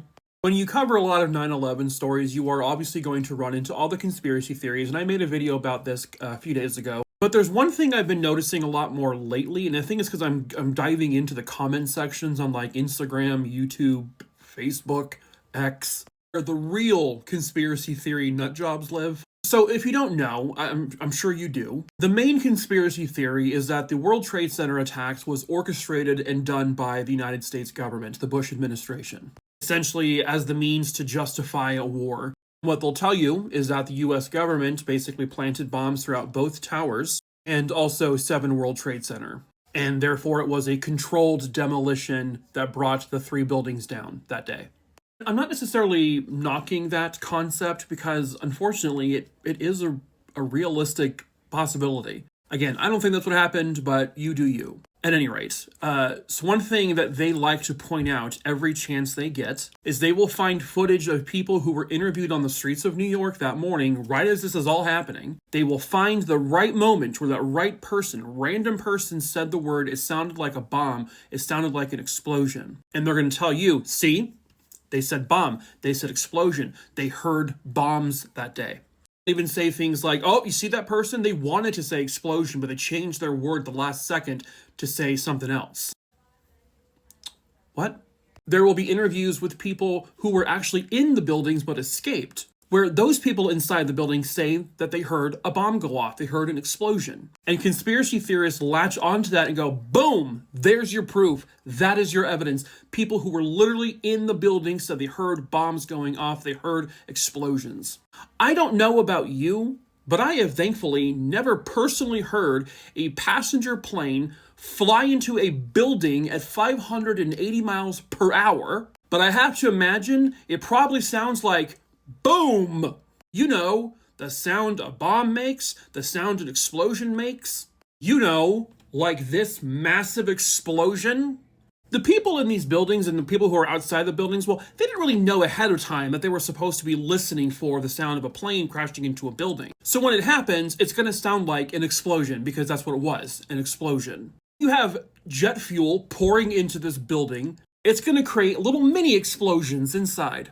These people said they heard bombs and explosions because that's what a plane flying into a building sounds like.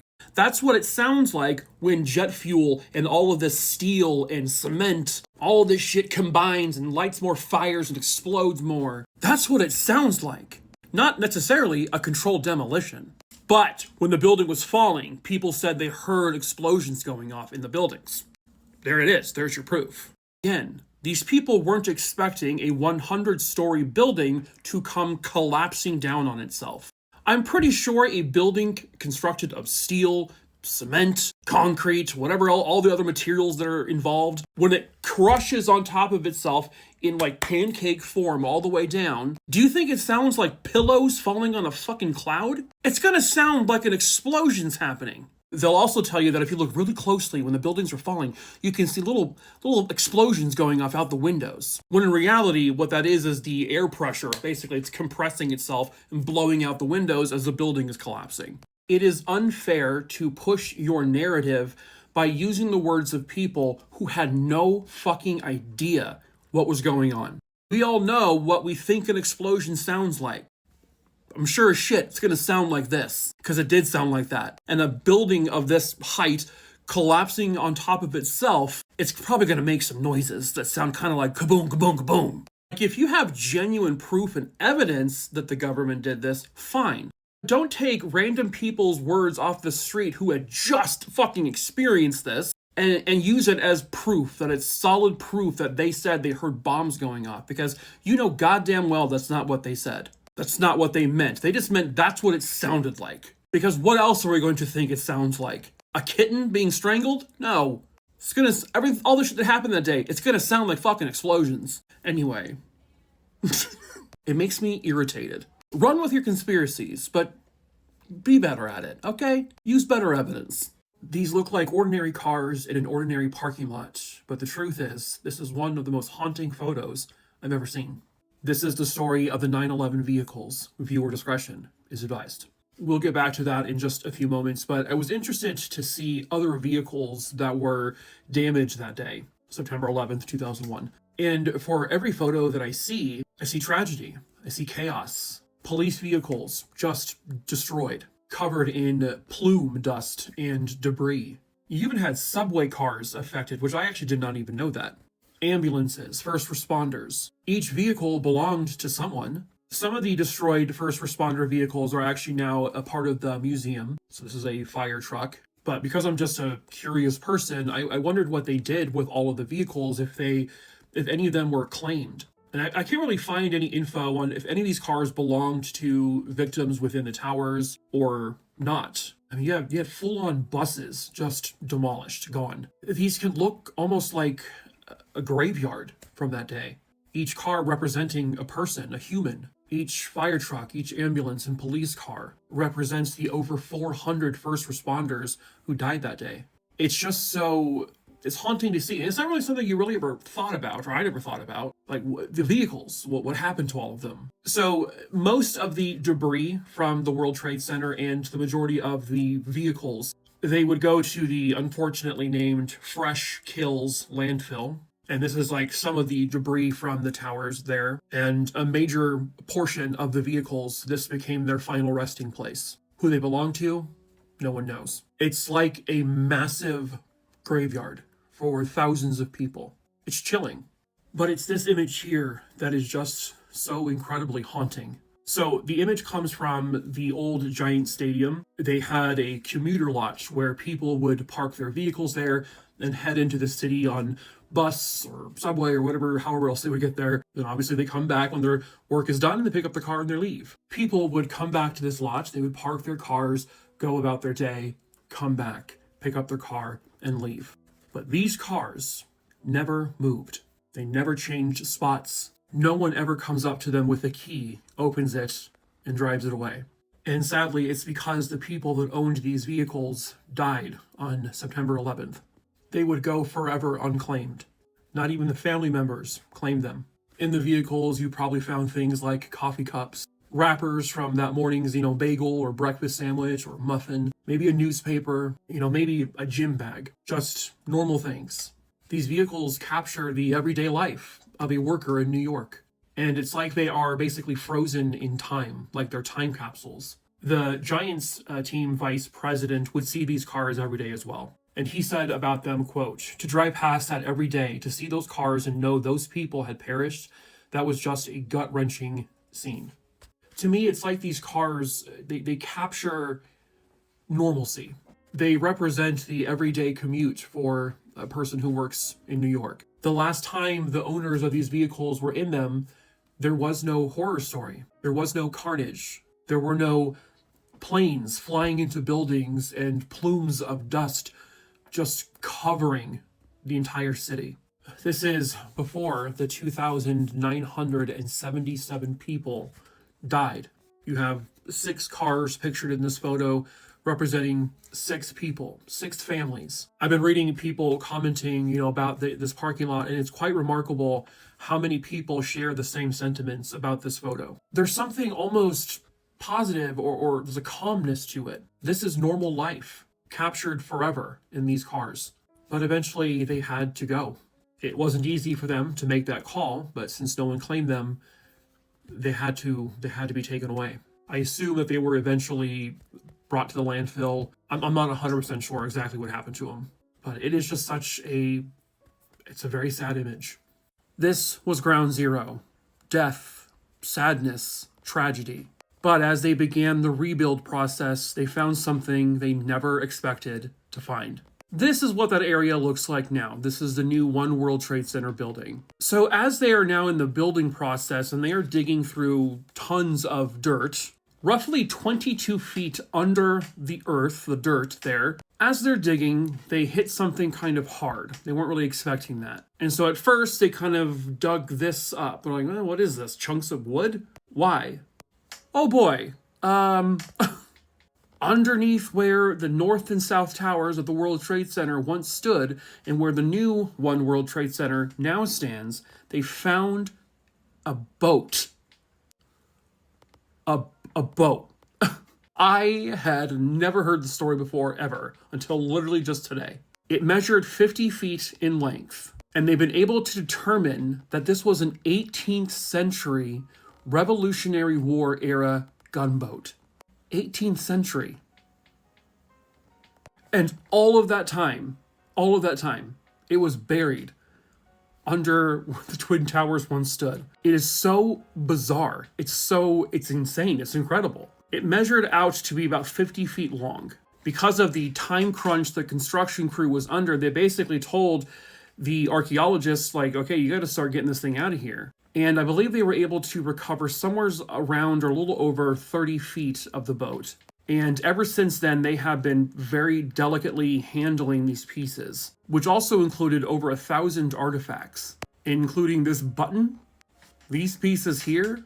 And they have been spending years and years basically trying to restore this, carefully dusting off any kind of dirt, and they've been rinsing it off with water to get rid of all the salt. This was there for centuries, folks. Centuries. I am beyond fascinated by this. The restoration process also includes freeze drying the wooden planks because, this wood can still be pretty delicate. But they determined an American-built gunboat. And what it says here is that the ship's timber suggests it was built from old-growth trees that were harvested in southeastern Pennsylvania in the 1770s. 1770s.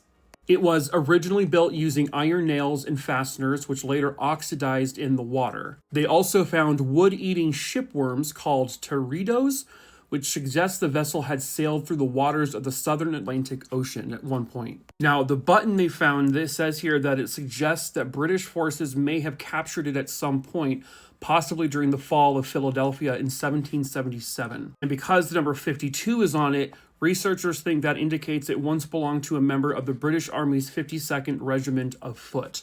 But what happened after that is a mystery. One person thinks that they were buried just as garbage sometime between 1790 and 1818. All of the pieces they recovered were brought to the New York State Museum, where for the past 14 or so years, they have been working on carefully and diligently repiecing this thing back together. And the museum visitors can watch them as they put it back together. And the plan is they wanted to have it fully reconstructed for the 250th anniversary of the founding of America. And they hope to have it completed by the end of June of 2025. I don't know, I thought with all of the sadness that I've been talking about with these 9/11 stories, I thought it might be nice to inject a little bit of history or something positive, I guess. I just thought it was really, really interesting. I never heard this before. That's just really, really cool. And how it got there, though, they have no idea.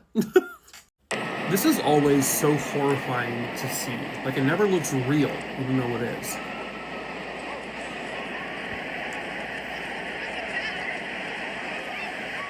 It's like a monster movie, almost.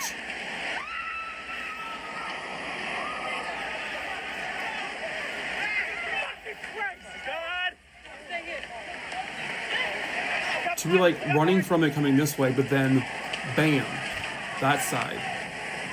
Then the other way. Bam, coming from that side.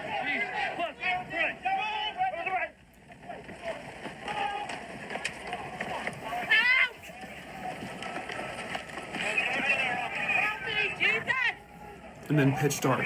I mean, I mean, if it wasn't so utterly terrifying, it would be mesmerizing. This is, of course, the plume, dust, smoke from the Trade Center collapse. I mean, look at that. That, like, engulfed the entire city. It's like watching a sci-fi monster movie without the monster. It's just so... I don't know. I can't imagine the people who were there who saw this firsthand and were running from it. And so I was curious, like, what did the plume dust, like, what was in it? And I know, a lot of samples of it were taken, and it always appears like a super fine dust. So firsthand accounts would say that the smell of this could not ever be forgotten. It was very acrid. It had 91,000 liters of jet fuel, 10 million tons of building materials and contents burning at the temperatures above 1,000 degrees. The burning plastic would release dioxins, hundreds of tons of asbestos, pulverized cement, glass, not to mention all of the furniture. And the belief is that the plume dust also had pulverized human remains in it. And, I know body parts were thrown from the building once this all happened, and so you have that as well. And then one article says that inside the Twin Towers were heavy metals such as lead that help make electric cables flexible, but poisons the human brain. After the dust, literally, had settled, they apparently did not find any lethal amounts of asbestos in the air. However, the levels of dioxin measured in the air near the smoldering piles were the highest ambient measurements of dioxin ever recorded anywhere in the world. Levels at least 100 times higher than those found downwind of a garbage incinerator. Obviously, a ton of people breathed in this dust that consisted of just all that material from within the building. People covered head to toe in this dust. It almost looked like a black and white movie because of how much there was. And it was toxic. I mean, the dust was very toxic, which led to basically a lot of ailments over the years from the people who breathed this in. This is one of the more famous images. This is known as the Dust Lady. Her real name was Marcy Borders, and she unfortunately had recently passed away from cancer. Some, I think, believe linked to the dust. A lot of people would have what they would later describe as the World Trade Center cough syndrome. created a lot of respiratory issues. Millions of dollars were spent basically on something they refer to as the World Trade Center Health Program. People, over 2 decades later, still being affected by it. I mean, hell, they're still identifying remains. They just identified, like 3 or 4 people the other day? And the body parts they have, they describe as being very minute pieces of body. It's just so, horrifying to think that in this are tiny fragments of people. It had to be just so horrible for people. She made it out of the building, but unfortunately she would still never come home. Hello, true crimerers. This is another 9/11 story, and this is the story of Yvette Moreno. Viewer discretion is advised. Yvette Nicole Moreno was 24 years old at the time this all occurred. She had a brother, and her mother would say that Yvette lived life to its absolute fullest. You never saw her without a smile on her face. Her friends said she had a Kool-Aid smile. She loved being with her friends and her family. She was a thoughtful, very considerate person, beautiful inside and out. When this all happened, Yvette was working full-time, and she was also going to school full-time. Her goal in life was to eventually become some sort of guidance counselor for teens. She wanted to help people. It's just who she was. Yvette was working in the North Tower on the 92nd floor of the building as a receptionist. She was a receptionist at Car Futures. This is an actual image of what it looks like a year prior. And this is the view from the window of that business. And this is exactly where Yvette was on the morning of September 11th, 2001. The crash site was between floors 93 and 99, so just above her floor. The odds at that point of getting out of the building safely were still pretty slim, given where she was in the building. But Yvette managed to get all the way to the ground floor, where she then called her brother and said, "I'm okay, I made it, I'm out." She told her brother, "I will be home, I'm coming home right now." An hour goes by, 2 hours, 3 hours, 4 hours, etc. Yvette never walks through that door. It's chaos down there, of course. And so obviously getting home in your normal amount of time probably isn't going to be the case on this particular day. She still never got home that night or the next day. And so this was one of many handmade missing persons flyers that would be distributed for all of the people in the building who had not come home yet. And sadly, they had to make one for Yvette because, again, she never got home. What they would realize later is that around the time Yvette called them, saying that she was out of the building and she'll be home soon, around that exact same time, the South Tower was struck. Eventually, this is the reason why Yvette never came home. It was all said and done. Both buildings had collapsed into these giant piles of rubble. Chaos, destruction, carnage. Thousands of people are dead or missing, and Yvette is one of those people. October 4th, 2001, which would have been Yvette's 25th birthday. That also just so happened to be the day that Yvette was finally found. Yvette's remains were found inside one of the World Trade Center overpasses. When the South Tower hit, it created a lot of immediate debris, of course, and it coincided with when she had walked out of the North Tower. The plane hit, debris fell, and that is how Yvette died. A piece of debris from 70, 80 floors up had fallen on top of her and likely killed her instantly. These are the items that were found with her ID card, looks like some jewelry, and a pager, a beeper. Her family would say about her, "Yvette is missed very, very much by me, her mom, and her brother, her family, and her friends. We miss her hugs, her kisses, and her laugh. We miss everything about her. She had a cheerful nature, a good heart, and a beautiful laugh. Yvette had an inner beauty that shone outward, a true gift from God."